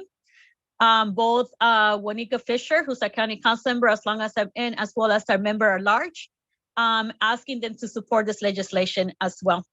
Okay. All right. So that wraps up on it. Council, anything else to add as we move on to the next item? Good. Thumbs up. Now that I can see, you guys could do thumbs up. See? All right. Okay. Thank you so much to the whole entire community for coming tonight. And also for making yourself available to help us as we continue working on this. Melissa, do me a favor and make sure I'll get it. Oops, sorry. Okay, let me do the screenshot. Thank you so much. So on the chat, you hear everybody else will put the information on a small report about the symposium. And on February 4th from 2 to 4 at the police department, we are going to have a meeting on rent stabilization. Okay, so thank you guys for staying up and speaking. We really appreciate it. All right, moving on to the next item. Okay, discussion on the grant. Do me a favor, Melissa. Are all the directors here who are giving presentations? Melissa? Hi, Mayor. Yes, I think everyone is on. So, Council, can I ask you guys if we could pass forward all of our directors so that way they could go home? They've been here since early in the morning, and we had three reports. Yeah, We're good? let's get them out of here. Okay, so Melissa, I'm gonna make the adjustments. So we're gonna go the West reading in front of us. You have code, HR, and are you in this list, Melissa, as well? Yes, Mayor. Oh, Melissa could stay here until 10, no problem. All right, so I'm gonna move up to Code Compliance Director, first quarter report. That'll be Director Alma Ferrufino. Good evening, Alma. How are you? Good evening, Mayor and Council. Happy New Year to everyone. In the last quarterly report that we have from Code Compliance, I'm sorry, I'm a little nervous here. I haven't been up for a while, I guess. I just wanted to let everybody know that code compliance has been proactively working throughout the city. We are currently only working with one inspector, Inspector Uck. Gracefully, he's been very, very supportive. He's been very vigilant about working throughout the city, making sure that everything is getting done correctly. We are in the process of actually working together with the HR department, Cheryl, so we can acquire another inspector for our team. And hopefully in the next few weeks, we should be able to get that addressed. Our plan is to properly inspect every residential property that we have in the city, as well as all the businesses that we have that are currently will be renewing actually in the next few weeks. So as I can say is we are trying to educate our team. We're trying to make sure that what we create in code compliance is a unique and very, very strong team to make sure that we can address all the needs that the city of Mount Rainier, the needs and the service that they deserve. In the past few months, we definitely have been working together with WSSC. I know WSSC has been very active lately. Unfortunately, there have been a few instances where residents do go through the struggle of not having water, and we graciously thank everyone for, always keeping that positive on it. WSSC is trying to make that work, and every time that we call them, they're usually here making sure that they are working in our city and making sure that everything is working correctly. We do want to say that for our team, we definitely want to make sure that we keep constant communication with their businesses, business owners, with our residents. We strongly suggest that you reach out to us. Definitely, we're here to service you. Definitely, we're here not to enforce our team on you. We're here to actually work together so that the city goes in a different, way, in a different level, where you as the resident and we as the employees, make a better city for you. So in all that, I just want to say that I know there have been a few instances where we kind of get miss on what code is trying to do. And let me just explain a little bit how the process is. Our process is actually very simple, and we do make sure that we work it promptly. Sometimes it might look like it takes time for us for, when we hear complaints or when we have to address certain situations. You have to understand that there's a process. A process meaning that not everybody will get a citation right off the back. We want to make sure that you understand as the resident or as the business owner that there is a process where you have a hang tag first. You have a notice of violation if nothing changes. You have a second notice of violation coming from us. And then we send you a certified letter. Certified letter, if you get that certified letter, that means that definitely if you do not address that issue, there will be a citation coming, and you do have to be summoned to court if that situation does not get better. So I just wanted to thank everyone, thank the city manager, mayor and council for always being supportive to our team. And we just want to let you know that we will be working together to make sure that we address anything. And if we need to educate ourselves more, that's definitely in the plans in the future.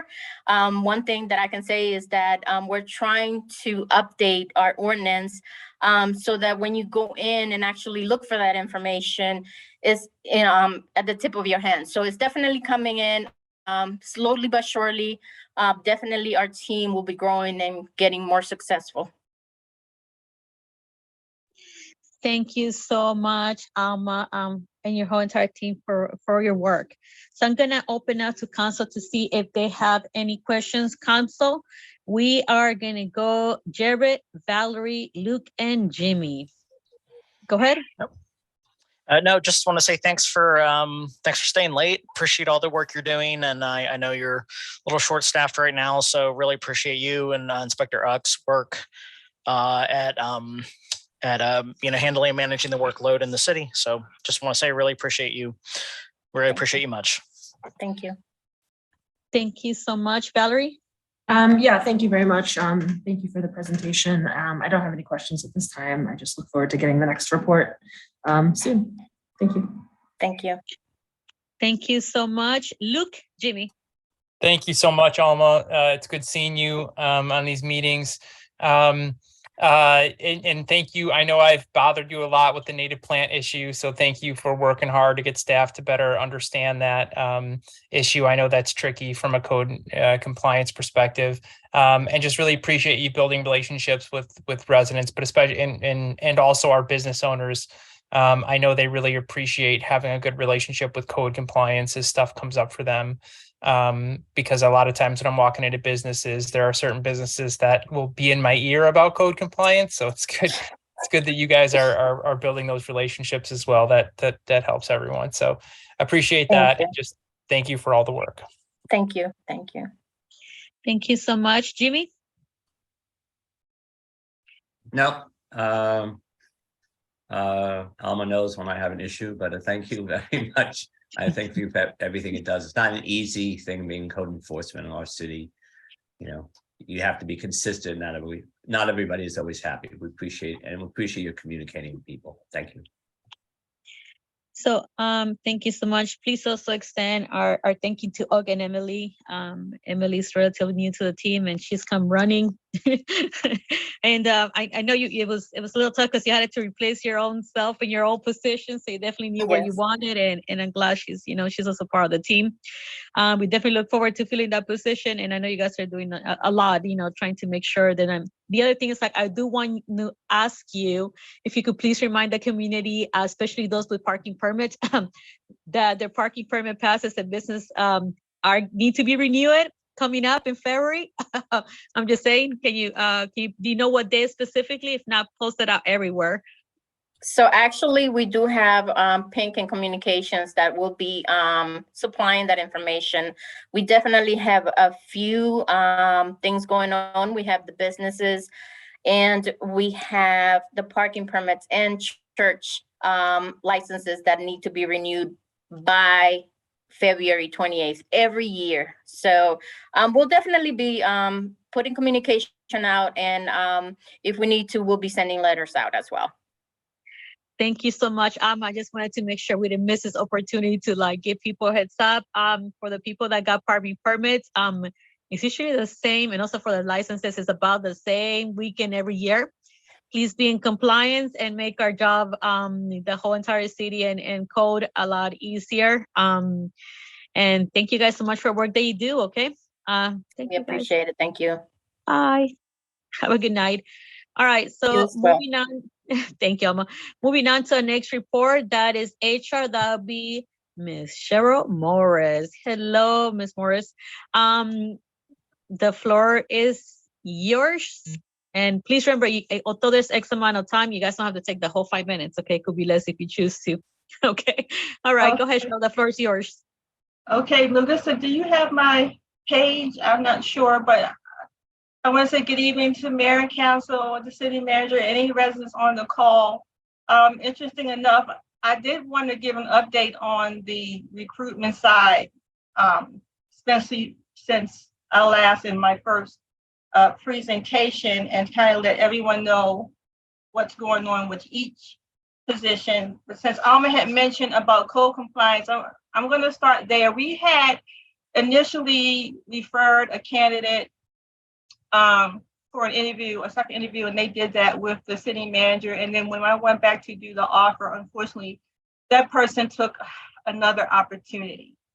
Alma and I conducted interviews again, and that's just about a few weeks ago. And we did make another offer for a code compliance officer, and she called me about 3 p.m. today to tell me that she declined due to personal issues that came up, and then she felt that it would be unfair to the city to take a new opportunity when she knows that based on what's going on in her life right now, she would need additional time off and wouldn't be available.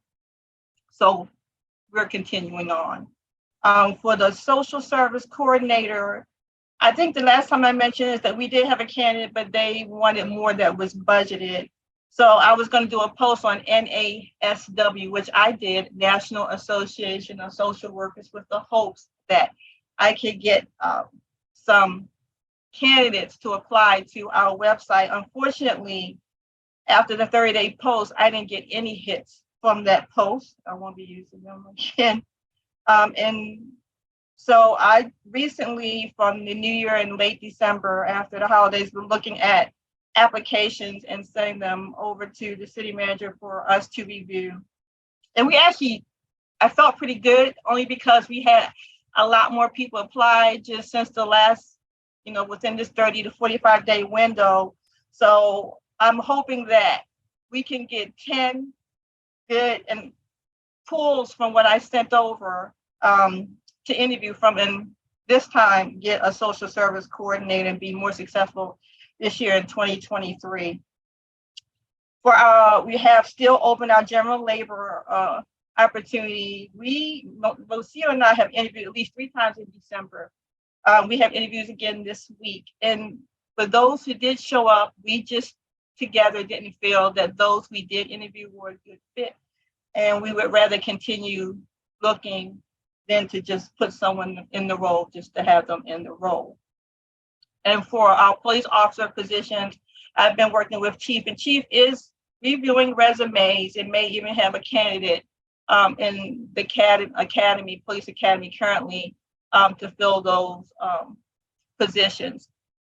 Rocio and I also went to MWE, which is Maryland Workforce Exchange job fair that they hosted in December to hopefully get some more resumes and candidates and let people know that we're hiring and where we are, and those that we're looking for. The job fair was fine. It didn't have the foot traffic we would have liked, but it had some fair foot traffic for that job fair.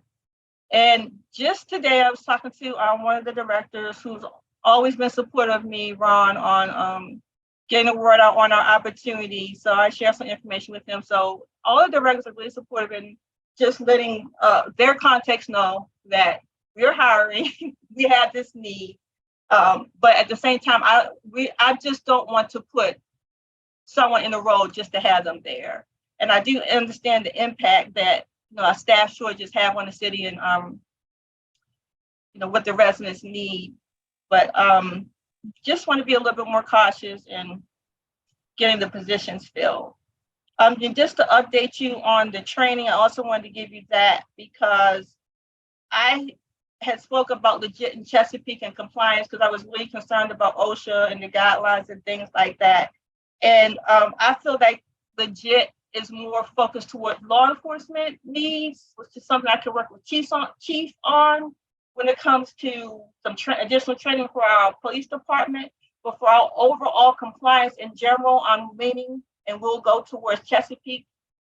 I'll carry over for the training. I've already uploaded all the employees in their portal. I've already assigned classes.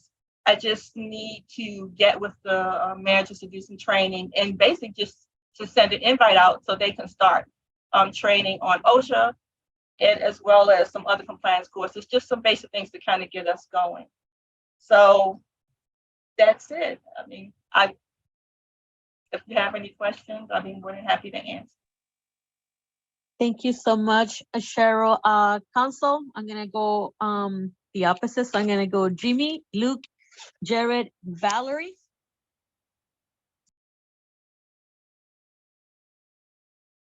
You're on mute, Jimmy.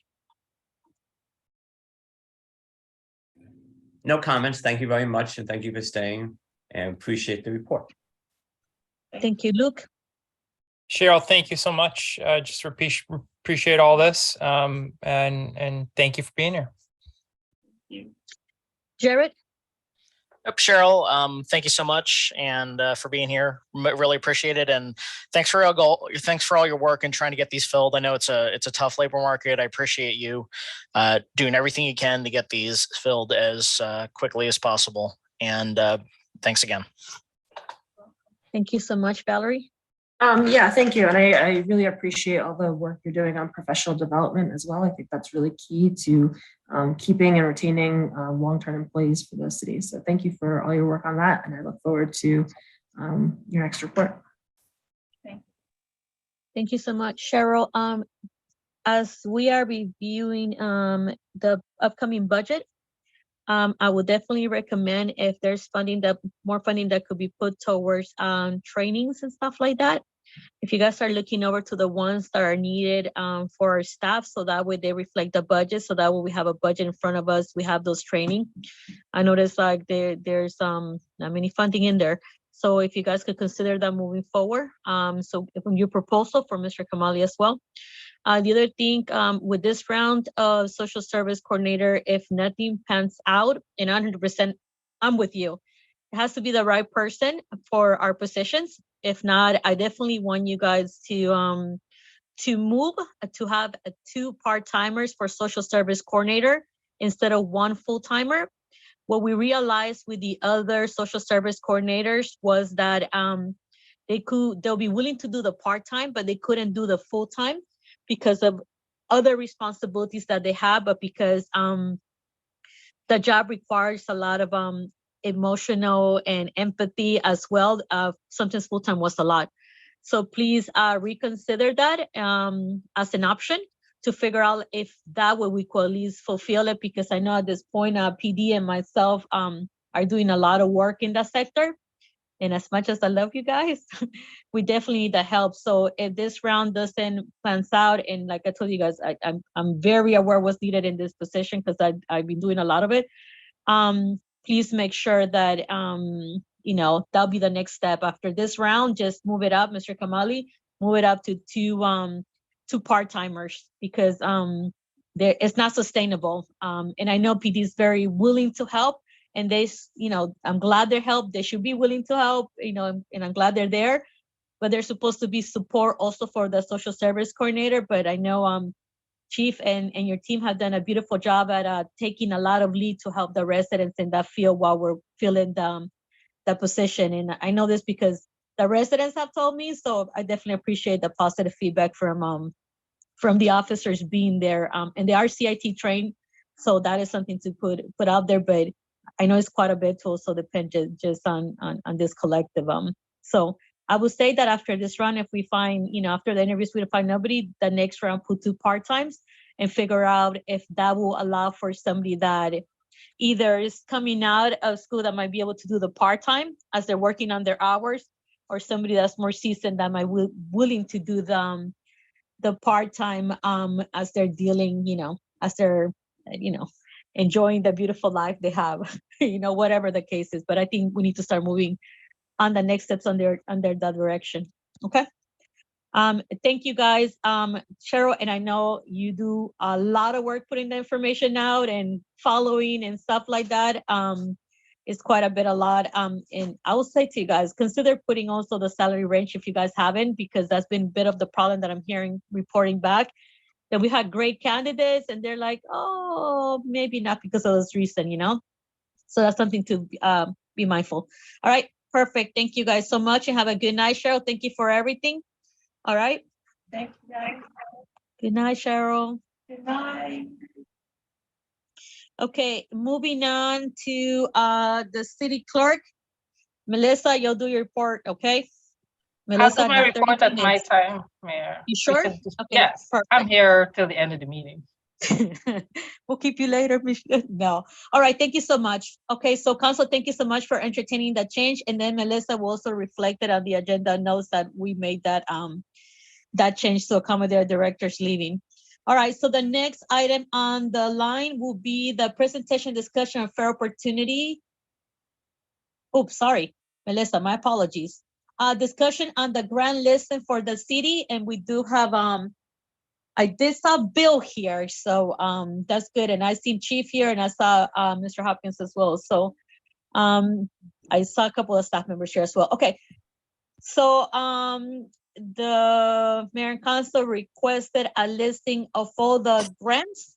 We're seeing right here is a document identifying all the grants that the city has, bond bills, and that information included who awarded to us, what year, when it's expired, what is for, if there's any matching grants, but also if we have to put money in front and get reimbursed. As you guys know, it's been a big effort, the whole entire mayor and council and the staff, to make sure they go out there looking for funds to bring into the city, and that's the reason why we've done so much. And that's something that even prior councils have focused very heavily on bringing money into the city. So I don't want it to feel like it's only us five. I'm sure I could tell you, I know it's a big mission of past councils, even beyond the ones that me and Luke have sit on. Miles and Eller were very much into also like working into grants as well. But we have kept that very much because we know that we are, aiming at making sure we get all the funding we can to be able to create the projects and be able to bring even more resources to the city, not just the residents, but also the businesses, the youth, and all sectors, and climate that we possibly can, even CDBG funding that we also do. So I'll leave it at that. Mr. Kamali, is there anything else I missed? And on that short introduction. No, thank you, Mayor. I appreciate that. You mentioned everything, and we could start the list from top to the bottom. And if the council wishes to get more information on each grant, we can have each department to provide their information to mayor and council. So, Mr. Kamali, before we go line item by line, can you guys do an overall view of how much money in grants have we brought in, and what is our responsibility? So let's do a big overview first before we get into the smaller detail, okay? All right. Well, we don't have the total on this sheet, Mayor. So adding all these numbers together. So if you look at the dates, this all of this grant started from last year, and it's going all the way to 23. And I'm sorry, I wish that I knew that you guys are looking for the total grant right now.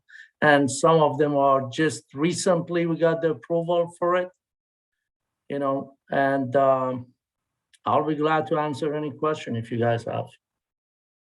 Okay, thank you so much. Okay, I'm gonna open up to the council. I do see Jimmy's hand. We also do have our grant writer, Bill. Thank you, Bill, also for being part. But to make sure we're clear, I see Ron Wilson, finance consultant here.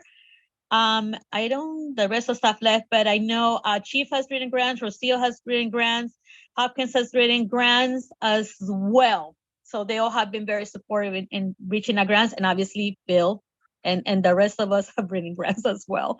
That is like Jerry, Valerie, Luke, and Jimmy, myself. Okay. So, Jimmy, the floor is yours. Go ahead. Yeah, I don't think we have to have a long discussion. I think we all appreciate everything done. It's great having a grant writer. I think the question came up because of the issue of the renovations, the facade, and the specific issue, are there any other grants where we've made commitments of city funds that are matching that we should know about and have budget or should budget it? And so you have matching grants, and I guess the question is, have we budgeted for those things? So if we get them all, we have the money there for those. That's the only question I have. And if it hasn't, we should at least, make a resolution or ordinance or something where we know that we're committing that money, so we don't, end up not knowing that money. So I'm looking, so basically the first 6 lines are these grants that we've kind of budgeted for in case we get them. And if not, should we do that so we know that if they come through, we're going to be responsible for that money. Okay, Jimmy. So Ron Wilson or Kamali, do either of you guys have a question, an answer for that? I will have Ron Wilson to answer those Sure. questions. Ron? Sure. So I'll drop down to the last 4, the facade improvement grants. The city council in their last meeting approved using $100,000 from the $1 Million Incentive Fund. In addition, the technical assistance grant that has a $50,000 match. Mr. Hopkins has already reached out and applied with the granting agency to eliminate that requirement. Because I mean, that particular grant just doesn't need a match, and we're not going to pay it. And he has said that if the granting agency is going to require that $50,000 match, we just won't use the grant funds because it doesn't make sense for us to do so. So really the only 2 that are up in the air right now are the top 2 lines, the MHAA grant and the DHCD grant for the Memorial Park. And these both have been in existence for multiple years. And we're still working on figuring out how much of the match we have already paid for. When we complete that process, then we can come back to the council and say, well, we'll need this much money to complete our matching requirement. Jimmy, did that answer your question? That's perfect.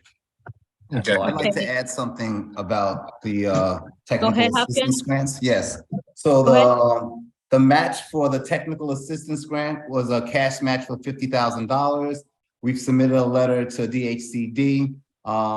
So we will still utilize that grant, but that'll be services in kind. So that's going to, instead of a cash match, it'll be services in kind. So I just wanted to provide that recent update. Okay, thank you. Thank you so much. Luke, the floor is yours. Since we're gonna go Ward 1 and then move on to Ward 2. Go ahead.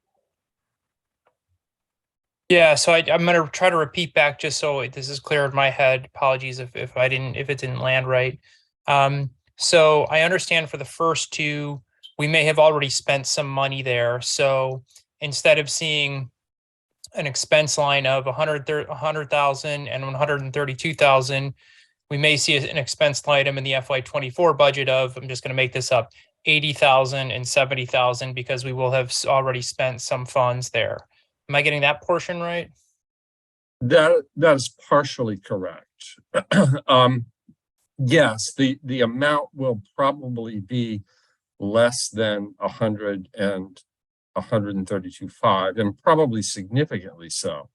However, both of these grants have an end date of 6/30/23. So unless these grants are extended, these amounts are not going to be part of the fiscal 24 budget.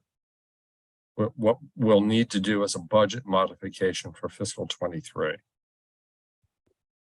Okay. And then, so that leads me to a separate conversation of on the grant aspect, which is, so do these funds, if we do not get an extended beyond June 30th, do we need to spend this money before June 30th? Yes. Okay. Or at least commit the funds before June 30. Committed. And then okay. there's some short period of time after that they can actually be spent. Gotcha. And then for the next 3, there will be, since we're doing the match in kind, there will be no hit on the, well, Well, will there be I should ask the question, will there be a hit on the budget in FY24 for these three? Yes. So Okay. the way the math works on this, there's both an in-kind match and a cash match. Okay. The cash match for these three combined is $130,000. Okay. We've already spent 10. That leaves 120. And 100 of that is going to be handled with the $1 million incentive fund. So that will leave 20. And that 20 will be part of the fiscal 24 budget submission. Okay. Very helpful. Thank you. Does that answer your question, Luke? Yep. Okay. Jared and then Valerie. You're muted, Jared. Oh, yep. Sorry, I was looking for the mute button. No, thank you, Mr. Kamali and Ron, for this. And I also want to thank you for your efforts. I know you kind of both came into some of these after some of the initial engagement had started and the expenditures. And I know it's has been some effort to get some of the paperwork and get things up to speed, but you've done a great job. Both have done a great job of that so far, and I appreciate your continued efforts there. So thank you. Go ahead, Valerie. Hey, thank you. And thank you for showing this the way you have. I definitely think we should have a total line at the bottom next time. Just a quick question. So the Rhode Island facade improvement grants, those are all ending except for one ending 6/30/23 as well. Is that correct? Yes. Yes, two of them end this year, 6/30/23, and Right. one of them ends next year, 6/30/24. Okay. Okay. So, and those are the ones that we voted on for the $1 million. Yeah. Okay. That's correct. Okay, cool. And then I just want to note that I don't see the Pepco Exelon grant in here, but that's just $10,000, so that's not that much. But we should will add that one too, $10,000 community garden. Sorry, Yeah. we No will worries. get that one in. Okay. Well, those are my questions. Thank you for presenting this, and let's definitely get a total line in there and make sure we have all of the grants in there as well. So thank you. Thank you so much, Valerie. So a couple of things for me. So thank you for putting this together. I know I requested it, and thank you, Council, also for making sure, you had also questions about that. I think what is missing for me as a line item here is break it down with what is not budgeted already in FY23 and submitted to us, ideally by the work session on Ferry, so we could do the budget amendment to align that money as we're compromised to pay, especially the ones that expired like the 6/30, right? Make sure that all that is accounted for.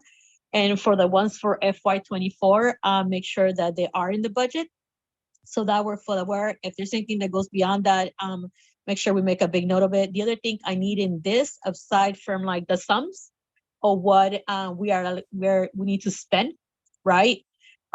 Is also a whole entire row of what grants we have applied, what are the money that we have to put up front, and if any of them are reimbursable and matching as well. So Valerie mentioned the Pepco, although it's not here, should be like granted with a note like I'm waiting for money. Let's as an example. Let's say if Chief, Ron, or Rocio, right, applied to something else, we applied to this grant, waiting approval, so that we also are keeping a running list of what's coming up and where we're at. What I don't want is for it to go back to how it was, certain things we're waiting for the reply. So we need to make sure we put what step are they on? Are they in the Board of Public Works? Are they being debated in the current budget? Have we received a letter or not? So make a note of that so that we start cleaning up a little bit, but also putting the funds, but also making sure that if something like that happens, is brought up to us, so that way we are aware that $50,000, this as an example, it has to be put for reimbursement. Well, the original intent for having this list in front of us was for not to just think we have all this money on reserve, because I have mentioned this previously, that there's money that we have tied up in grants that we have to put up and then we have to reimburse. I do want to say thank you, Kamali and Bill, for getting back like the funding that we needed for POSCO. And I know you guys are working really hard right now for the library. That's what I want to make sure it doesn't happen again. Make sure that there's like a follow-up and it's also visual for us to see it as we make decisions and moving forward, but also for the residents to realize that we do work really hard trying to get additional money, not just tax money. So that's the things that I'll need. I'll need the sum of how much money have we got in grants, how much money we need to match, and how much money we need to put up front of all these items, and break it down in a different line when it comes to FY23, FY24, and for the ferry work session, if it's possible, to have a budget amendment to start working on what we need to put in the budget to make sure that these responsibilities are fulfilled. Even if it's like the PEPCO grant that we got, that money has to come from somewhere, so that way it's ready. If, as an example, doesn't mean this one, but as an example for this year or for next, that we have it there like we did for we definitely want to point out that on the FY23 budget, some of these grants are listed there, but along the way, we have worked really hard to get other grants. And maybe quarterly, we need to start doing a budget amendment to submit this, or as we get them, like submit the information in to like update on our responsibilities to make sure after mayor and council, so that was a little bit smoother. Okay. All right, good. Okay. Thank you guys so much. Mr. Kamali, if you need any more information or direction, please let me know. Bill and Ron, thank you guys so much. Hopkins, Chief, and who am I missing?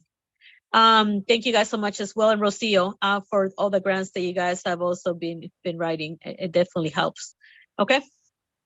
All right, Council, do you have anything else on this item? Because time is up. If not, we'll move to the next item. Thumbs up. We're good.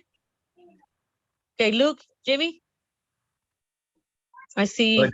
Luke, you're fine. Jimmy, you're fine. Okay, so there was thumbs up all around. All right, so now we're moving to the next item. That's a discussion of the city contingency fund. This is 10 minutes. The mayor and council will have a discussion on the city's contingency fund. So I asked for this item to be on it, mainly because in the previous budgets, maybe 5 years back, and this information is part of the budget. So as of like 2-3 years ago, we worked really hard to make sure the previous years were in the budget. And the consistency, at least for the last 12 years, has not gone higher than 33. It's been 25, 0, 33. So we done is like when there's been a little bit of money, as we discussed the budget, we put a little bit there in case of an emergency. In the past, to my understanding and every recollection I have, is that if it's an emergency, the city manager will send us a message saying, hey, it's an emergency, we're going to be paying with funds through there. But depending if it could be funded from a line item, or be funded from a line item, the contingency is the last money to be touched, but we'll also ask on it, because at this point, although the directors could stay within their line items, the clerk, the city manager as well, anything above those line items, like give an example, X department, right? Here's everything they have to do. If it's salary, they have to spend it within salary. They cannot use salary for fixing a car, as an example. They have the flexibility to be able to use it within the line item, right? So salaries for, public works will be salaries for public works. Salaries for public work cannot be used without a budget amendment for vehicles, right? Same thing has been the understanding for me, and I did check with other council members, has been the understanding for me that the city manager co-alerts us as an emergency. Obviously, if it's, let's say, PD or public works, so if there's money in their item that fits that'll be the first stop that they'll get the funding form. And if it's not, then they'll go to contingency, but first they make a stop to us. And then we usually, like, if it's an emergency, they need money like right away, we usually like give the thumbs up and be like, yeah, but in the meantime, we fix whatever we say, like put in the agenda to make sure we alert people that emergency happened. And in doing that, we'll let people know like an emergency happened and money from the contingency happened, so that we keep the transparent level of what our budget reflects. That's another reason why we do the budget amendments, because the community is under the understanding that once the budget amendment, once the budget gets approved, that's how we're spending the money within those flexibility guards, and same thing goes for the contingency. This year we had a very big contingency. I guess we moved some of the money that got cleaned up from the budget into that. Was 200, Ron Wilson, can you give me the number? 285,265. 702. Mr. Kamali, go ahead. 282,702. So this was 650% more than previous years per the FY23 budget book. So this is not my numbers, this is directly from the budget book. Okay, so I went ahead and put it there. So the reason was also here because we had an emergency, and the funding will be coming out of there.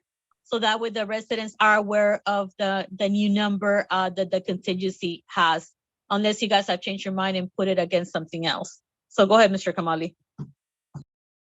I'm sorry, I didn't follow your question, Mayor. What was your question? I said, are the close to $500, are they going to be coming out from the contingency, or they're going to be coming out from a different line item? Ron, can you respond to that question? I'm not sure that I'm following what the question is. Yeah. Do we have a specific expense that we're asking about? Yeah, we were informed that close to $500 was going to be coming out for the contingency to address an emergency that happened, a pothole where a pipe broke. Is that still the case? Yeah, well, Kamali and I discussed that, and we felt like that would fit within the regular already approved budget for repairs and maintenance. So it's not coming out of contingency? It not at this point, no.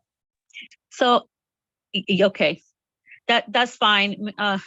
That's okay. That works perfectly. Mayor, can I say something? Mayor, would you please go, and we emailed you on January 13 at 4 o'clock. I explained everything in that email regarding $475 that was the cost of the pipe repair. And we told you we have $18,000 in line item 5600, which is part of the City Hall building maintenance and repair. We did not pull any money from contingency, and we're not planning to do that yet. Okay.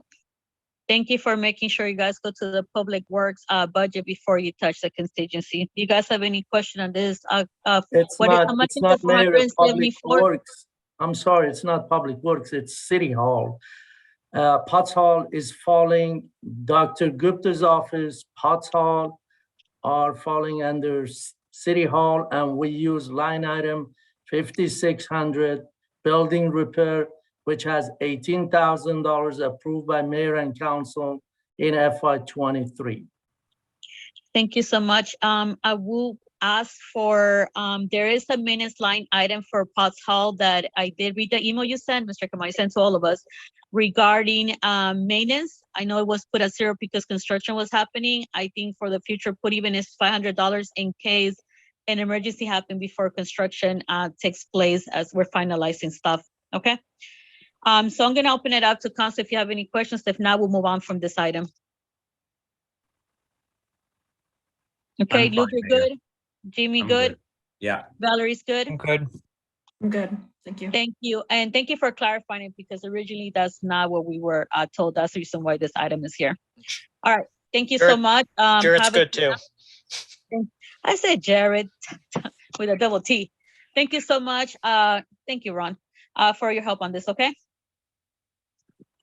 Okay, and I'm not sure if you're part of the agenda. If you continue part of the agenda, stay here. If not, good night, okay? Thank you. We do have another budget amendment. So if you need Ron, Ron can stay. Otherwise, he's gonna go, and have a good night, Ron. Go ahead, Ron. I'm perfectly willing to be part of the discussion on the budget modification. When is that in the agenda now? So I'm gonna ask for that to be moved up because our clerk says she has to stay here anyways. Okay. So we'll move it up can you guys contemplate moving that one up just a little bit so we could send Ron home as well? Thank you, Mayor. Okay. Council, good, moving it up? Yep. I think I'm gonna Yep, have to give I'm you good. guys 5 minutes talking time and then get you guys all out together. Okay, so moving on to introduction of, oh, sorry, my apology. Okay, and Melissa, if you move it, I can see it. Introduction of ordinance 2-2023 budget amendment 2, 10 minutes. Can you guys pull that up? Melissa, sorry, can you pull it up? I can't even see, my eyes are hurting so much.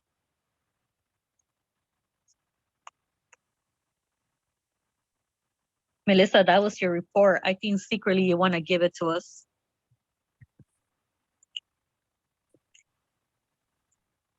Okay, so this is a budget amendment. I did request it to put that on the list, mainly because originally I was instructed that the money was going to come from contingency and I want to have some money. As we're waiting for the approval to sign, I just want to make sure that Director of Public Works has money in the maintenance line item for Potts Hall as the winter continues, and we're hoping no more pipes break, but that would also have funding in case it's needed. If this is not needed, I'm willing to pull it out. If you tell me, Mr. Kamali, there's enough if needed somewhere else. No, Mayor, we do have enough money in line item 5600 in the City Hall budget, as I mentioned it in email on January 13 for $18,000. And I do appreciate, I think, that's not needed at this time. As we have enough money in the City Hall line item, and we spend only $249 so far, right, Ron? That's correct. Yes. Okay, I will pull it out. Thank you so much. And Ron, have a good night. All right. Thank you, Mayor. Have a good evening, Thank everyone. you, Mayor. Okay.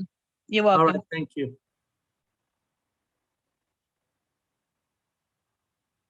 Melissa, is it time for your report yet? Okay, Yes, let me see. Mayor. It's time for your report, Melissa. Go ahead, Melissa. Can we have your report, please? This is a report from the Administrative Services, and our city clerk, Melissa Sam, who you hear me calling all the time, is who's going to give us the report. Go ahead, Melissa. You're muted, Melissa. Good evening, Mayor, Council, residents, and colleagues. For the second quarter, the Administrative Services Department, we hosted 7 mayor and council meetings with 3 minutes being approved. To date, all the minutes were submitted to mayor and council. There was 1 resolution for this quarter, which was the budget calendar. And we had 3 PIA requests. For social media, we gained 93 followers for Facebook. We gave 74 for Instagram and 17 for Twitter. The communication team interviewed Mr. Jeff Huntington about the Otis Street Arts mural. The November issue of the newsletter was published. And for departmental support, the 2019 bond reimbursement for Potts Hall was received, and we are still awaiting the reimbursement for the library. The grant writer assisted with several grants, including the PEPCO Sustainable Community Grant for $10,000, which for the community garden, which was received already. Project Safe Neighborhood Maryland grant. We applied for $195,000, but we are getting $302,511, and this is currently being finalized. Also, he assisted with the CUP grant. So for $125,000, I think he's working with Chief on this.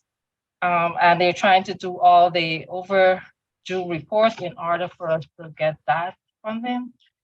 Also, the MHAA for $25,000 grant for the revitalize Rhode Island Avenue, and it was approved, and we should receive the funds by mid-February. I'll just update you and say that we did get the 25,000. I just found out last week. We have it, so yeah, you can update that. 75 so far. Okay, thank you, Bill. Thank you. Go ahead. And also some events that we hosted in that quarter. We had the Halloween parade, Veterans Day brunch, Thanksgiving and the holiday basket distribution, and breakfast with Santa. Thank you. Any questions? And so just to well, I'm not gonna sum her report, but the departments that are under Melissa are communications, clerk, and grants. Grants, Missing one, Melissa? Just want to make sure so that way it makes a little more sense on why she's giving reports for other stuff. Okay, but it's all under the same umbrella. All right, consult. We're gonna go. Oh, there you go. We're gonna go Jared, Valerie, Jamie, Luke. Go ahead. Hey, just want to thank you for this update, and I apologize I missed a brief part of it because my Zoom crashed. I had to log back in, but for the most of it I caught. Thank you for the update, for the work you're doing, and very much appreciated. Thank you. Yeah, thank you. I don't have any questions. I think your department is doing above and beyond. You guys are working very hard. You're staffing events. You have communications out and running. The grants are coming in. So thank you and the minutes are all done. So thank you very much for all of your work. I'm proud of it. Thank you. Thank you so much, Valerie. Luke, Jamie. Thank you so much, Melissa, for everything you do for us, staying late here with us.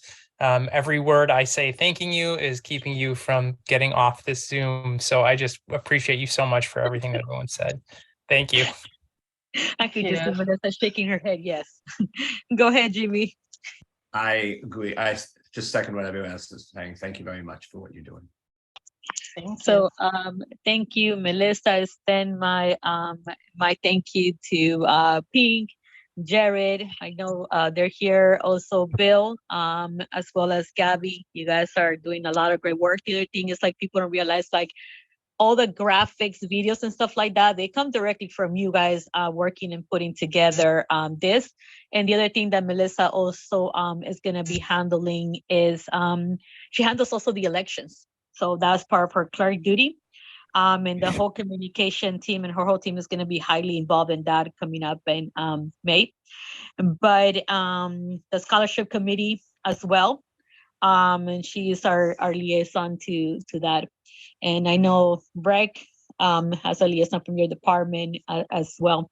So front office was the department I was missing from you. But thank you so much. And thank you for making sure we're up to date with our minutes. And I know that's been a journey of love. So we appreciate you a lot. Okay. Thank you. See, I kept it short, Melissa. She's so like, move it.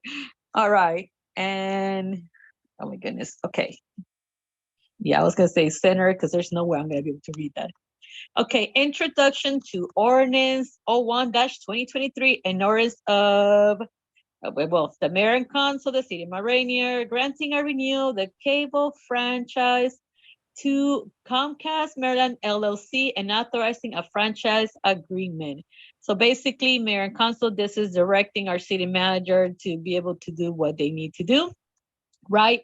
This is an ordinance that we pass every few years to make sure we are where we're at. Okay, so let me make sure we don't move it too much, Melissa.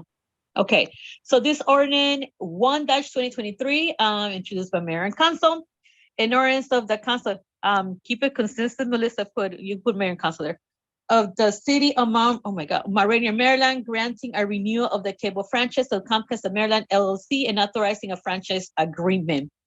Whereas pursuant to 5-201, it's sec of the local government article, annotated code Maryland, the city of Rainier, therefore by the city has power to pass such ordinance as it deems necessary to protect the health and safety and welfare of the citizens of the municipality. And whereas the council of the city of Rainier, you guys have to have did that because you put the council, city of Rainier, the council. has power under Annotated Code 5-204D of the Local Governments Article, Annotated Code of Maryland, to grant non-exclusive cable franchise. And whereas the council adopted a cable ordinance to give cable franchises that are located within the city is codified as Chapter 12A, Cable Television of the Code of the City of Rainier. And whereas the city entered into a cable franchise agreement with Comcast Maryland LLC ended in 2015, but has been extended during negotiations of the renewal of the franchise agreement. Whereas the council authorized the negotiations of the renewal of the franchise agreement with Comcast LLC, and proposed agreement has been prepared and presented to the council. And how many more pages are after this one, Melissa? How many pages is in total?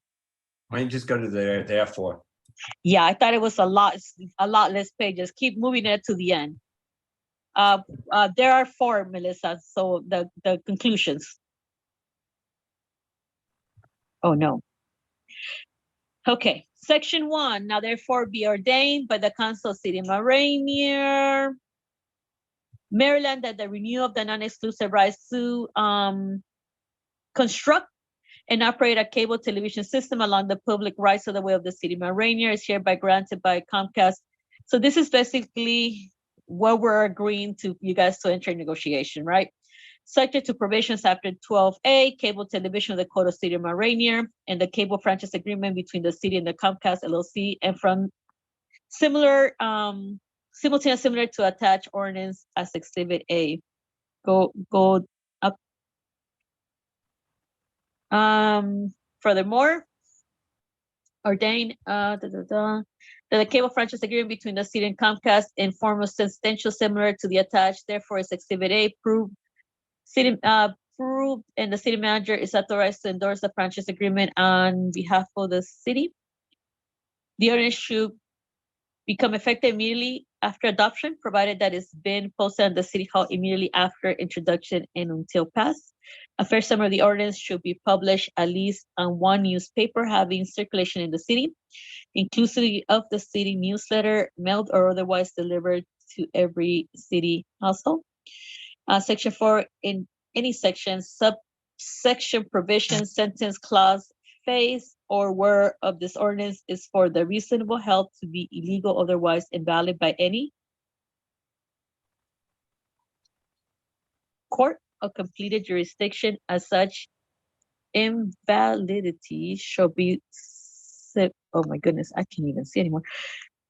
Several and should not affect or inquire or impair by any remaining section, subsection, provision, sentence, clause, phrase, or included within the ordinance is being the intent of the city, that the remainder of the ordinance shall be and remain in full force and effects. And it says introduced by the Council of Rainier. Can I make a couple They comments everything about else. this? So Mayor? yes, Jamie. So you guys, let me just finish my sentence. So you guys have heard read through. There's no voting on this tonight. We just had to read it. So Jamie, go ahead and Yeah, I more know a lot context. about this because I was on the originally we had a city cable commission. I was also in the county cable commission.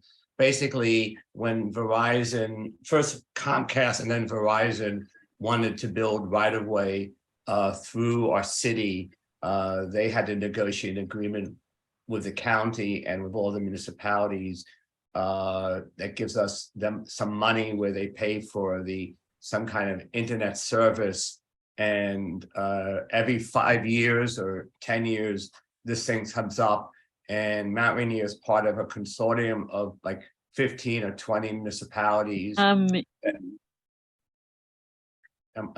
kind of negotiate an agreement which kind of gets Comcast to, kind of give some money for some of our, it used to be for cable. I'm not sure what the details of this, but this is usually part of an agreement that's all the municipalities in Prince George's County sign with Comcast, and then the Verizon will be a separate agreement.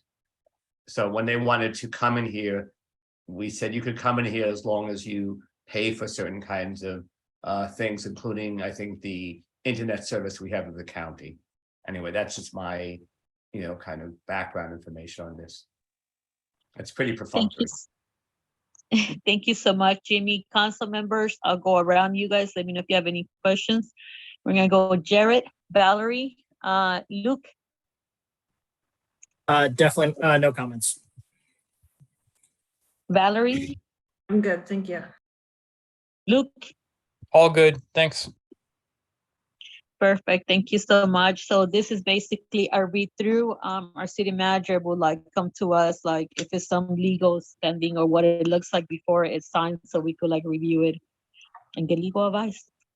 All right, and but also Kamali, now you know that Jimmy has been working on this, so please make sure you also rely on his area of expertise in case there's any questions. I know usually when this happens, the various cities are partnering ordinances to try to work together. So that's something to also keep in mind. Okay. Mr. Kamali, do you know who the person there's usually a liaison where you got this from? This one, we got it from the email that was sent to us, and then we ran it by the city attorney, and she provided the update. Okay. And I can give you more information. I have that email that we received it. And the city attorney said nothing is going to be changed. I talked to her and she said I'm going to make. So we'll go ahead and discuss those in an internal meeting. the favorite words were there. Okay, so let's have send us the documents, any feedback that you need from us to review, Mr. Kamali, so we're all on the same page. We didn't get that email, so we know at least okay. Sure, Usually our negotiation team is you guys talk it through and then you guys bring it to us. So we'll practice the same thing that we've been doing, All right. Okay. Perfect. All right. Any other question? You did get your answer in my apology. This screen went through everything. All right. So any other questions? We have good directions. Send us information so we are brief on what's going on. And Jimmy, that's your very strong area of expertise. Yeah. All right. So anything, rely on him as well. Okay. All right. Moving on to our favorite topic at 9:42 p.m. We either need to move this item in top of the list because by the time we get to it, we're all looking like we're having coffees and pillows and blankets on top of us. All right. ARPA discussion and update number 25.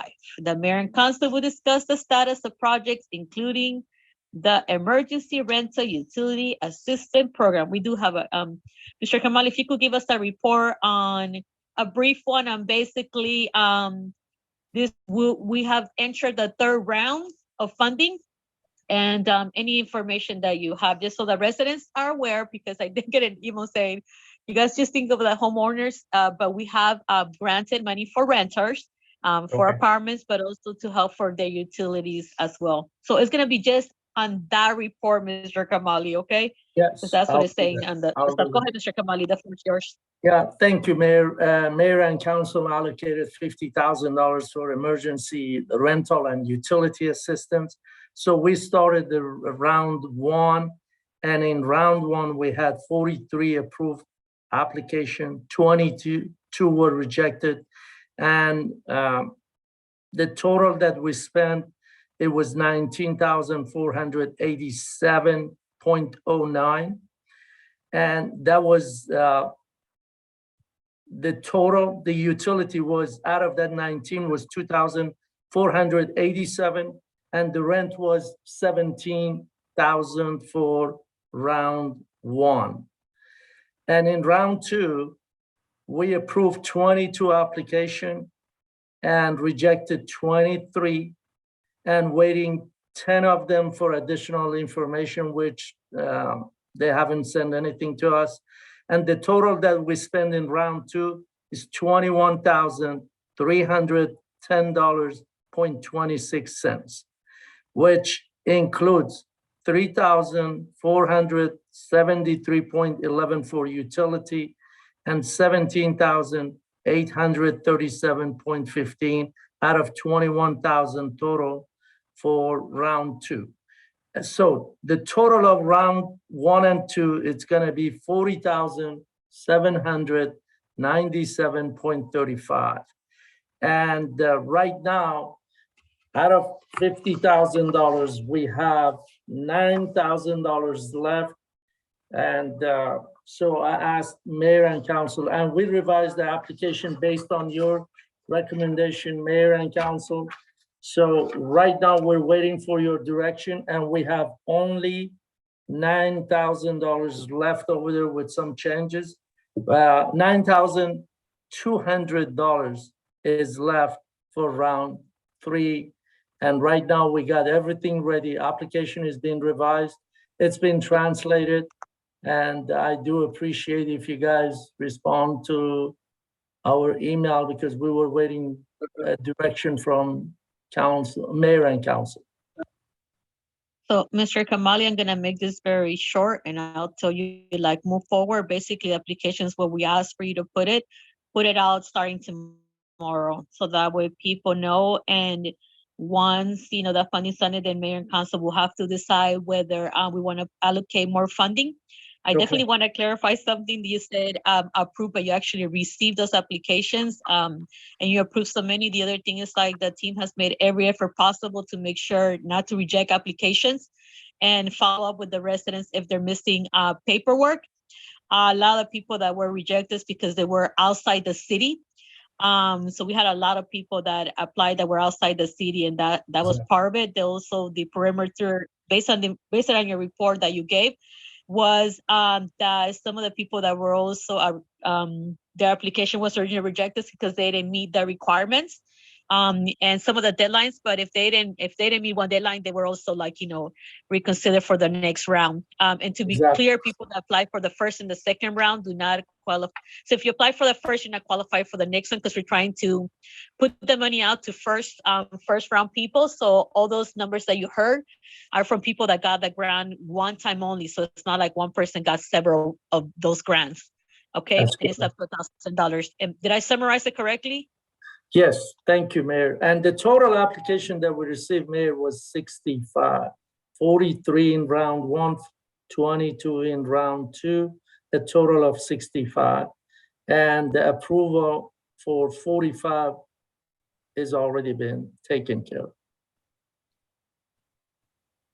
Perfect. Thank you so much, Mr. Kamali. Thumbs up, put it out tomorrow. But for next time, if we already agree for it, just put it out, because our understanding was, like, it was already out. So put it out tomorrow. Yeah, put it out tomorrow. Yeah, if next time, just send me a message if anything. But if the council usually, I mean, just double check with us in case, but do it as close as you can when you send the email. So send it out tomorrow and put it out, give enough notice out. And I will suggest to you that if by any chance there's still, like, money left over after the cutoff period that you set up, start looking at what day you'll set up the 4th round, okay? And council, if you guys are fine, if there's, like, money, if people have not applied for the 3rd round, start the round 4 as soon as possible, okay? So that the delay is not on us, okay?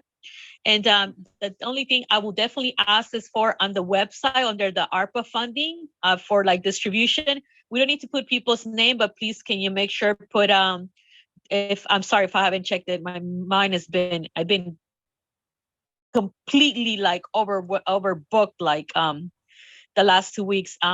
If you could put how many, like, given to the apartments, right? How many money was given for the utilities as well, so that way, like, people know, like, that this money has been going out to them, to the community. Not only names of people, that's, like, that's obviously in records, but just, like, general information and that sort, okay? As part of, like, the money that we have to serve as part of the city. Thank you, Mr. Kamali. Guys, any questions? So you're ready to move to the next item? Thumbs up, let me know. If not, I'll call on you. Luke, Jimmy, Valerie, Jared? We're good? Good. Valerie, good. Jimmy? Okay, so I'm hearing. Fine.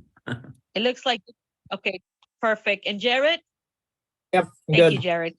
All right, perfect. Thank you, Jimmy. Okay, thank you so much. And thank you guys for all the work being put towards this, because we're trying to get the money out to where it's needed. We know that there's still need out in the community. Mr. Kamali, please send us an email if you see that by the end of the third, it's like so overwhelmed. We're like, the funds are not matching. If we need to like have the conversation about putting more money towards those efforts. Okay. Sure, will do. All right, perfect. And speaking of minutes, we have the minutes in our package for, it says the city clerk will present, I'll read them through, Melissa. December 12th, 2022 special legislation meeting minutes, December 2022 special legislative meeting and work session, January 3rd, legislative meeting minutes. Those have been presented to you. And on February 1st, they will go up for vote. Council, please be kind and generous to submit your any feedback recommendations to our clerk, to Melissa, ideally 1 week before the meeting, so that way her and her team have enough time to make the adjustments, share with us, and that way we could it could go in the package and show highlight anything that has been suggested, or just send it to her, copy all of us, so that way if we have to address something else, we'll address it. We'll have a discussion on it if we're not in agreement at the meeting. Okay. All right. Council, clear message. Like 1 week before the meeting, please send the edits to Melissa. Melissa's happy to hear that Melissa and Gabby are doing an outstanding job with the minutes, and you guys are happy. All right. Melissa, did I miss anything? Melissa? All right, Mayor, Melissa. sorry, I was trying to unmute myself. More like, Melissa, this is your chance to tell me. All right, perfect. So we are, I will take just wanted to make sure I mention one thing before we adjourn.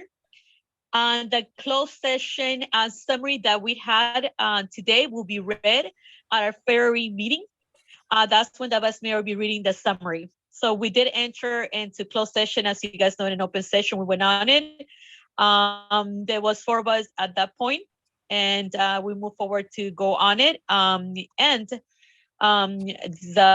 Vice Mayor will be reading the summary for the closed session. We are also on point with closed summaries being read as soon as we get them done. So we're also online with that. So we've been doing administrative work to make sure we're in compliance with everything. Okay. All right, Council, can Melissa put up the upcoming events? I know Melissa's gonna send me a text going, no, you forgot. Upcoming events, we'll read it quickly. Black History Month, flag raising on February 1st at City Hall. President's Day, February 15th, the city office will be closed. Proposed budget work session, February 28th. Women's History Month is March 1st, starts March 1st, 2023. Proposed budget hearing, March 25th, 2023. The ACON is April 1st at the Nature Center. Mount Rainier Day is May 20th. So this is a brief summary of the upcoming events, and please thank communication because they've been very good at putting out the weekly notices out, so you know if there's meetings going on for you to join. Okay, saying that, can I have a motion to adjourn? So moved. Seconded. And probably second. Valerie, thank you for adding February 20 President's Day as well to the list. Any discussion except for the one that I just added? Okay, hearing no discussion, any objections? I think I heard somebody objecting. Just kidding. Any, you're like, whoo, no. Okay, hearing no objections or abstentions, this meeting has come to an end at 9:53 p.m. Thank you guys so much. And thank you to all of our residents and staff that works really hard for the city and stay today to give us testimonies. We really appreciate it. And big thank you to all the committees for all the great work they do. All right. Have a good night, everyone. Melissa got you out of 10. All right. Good night.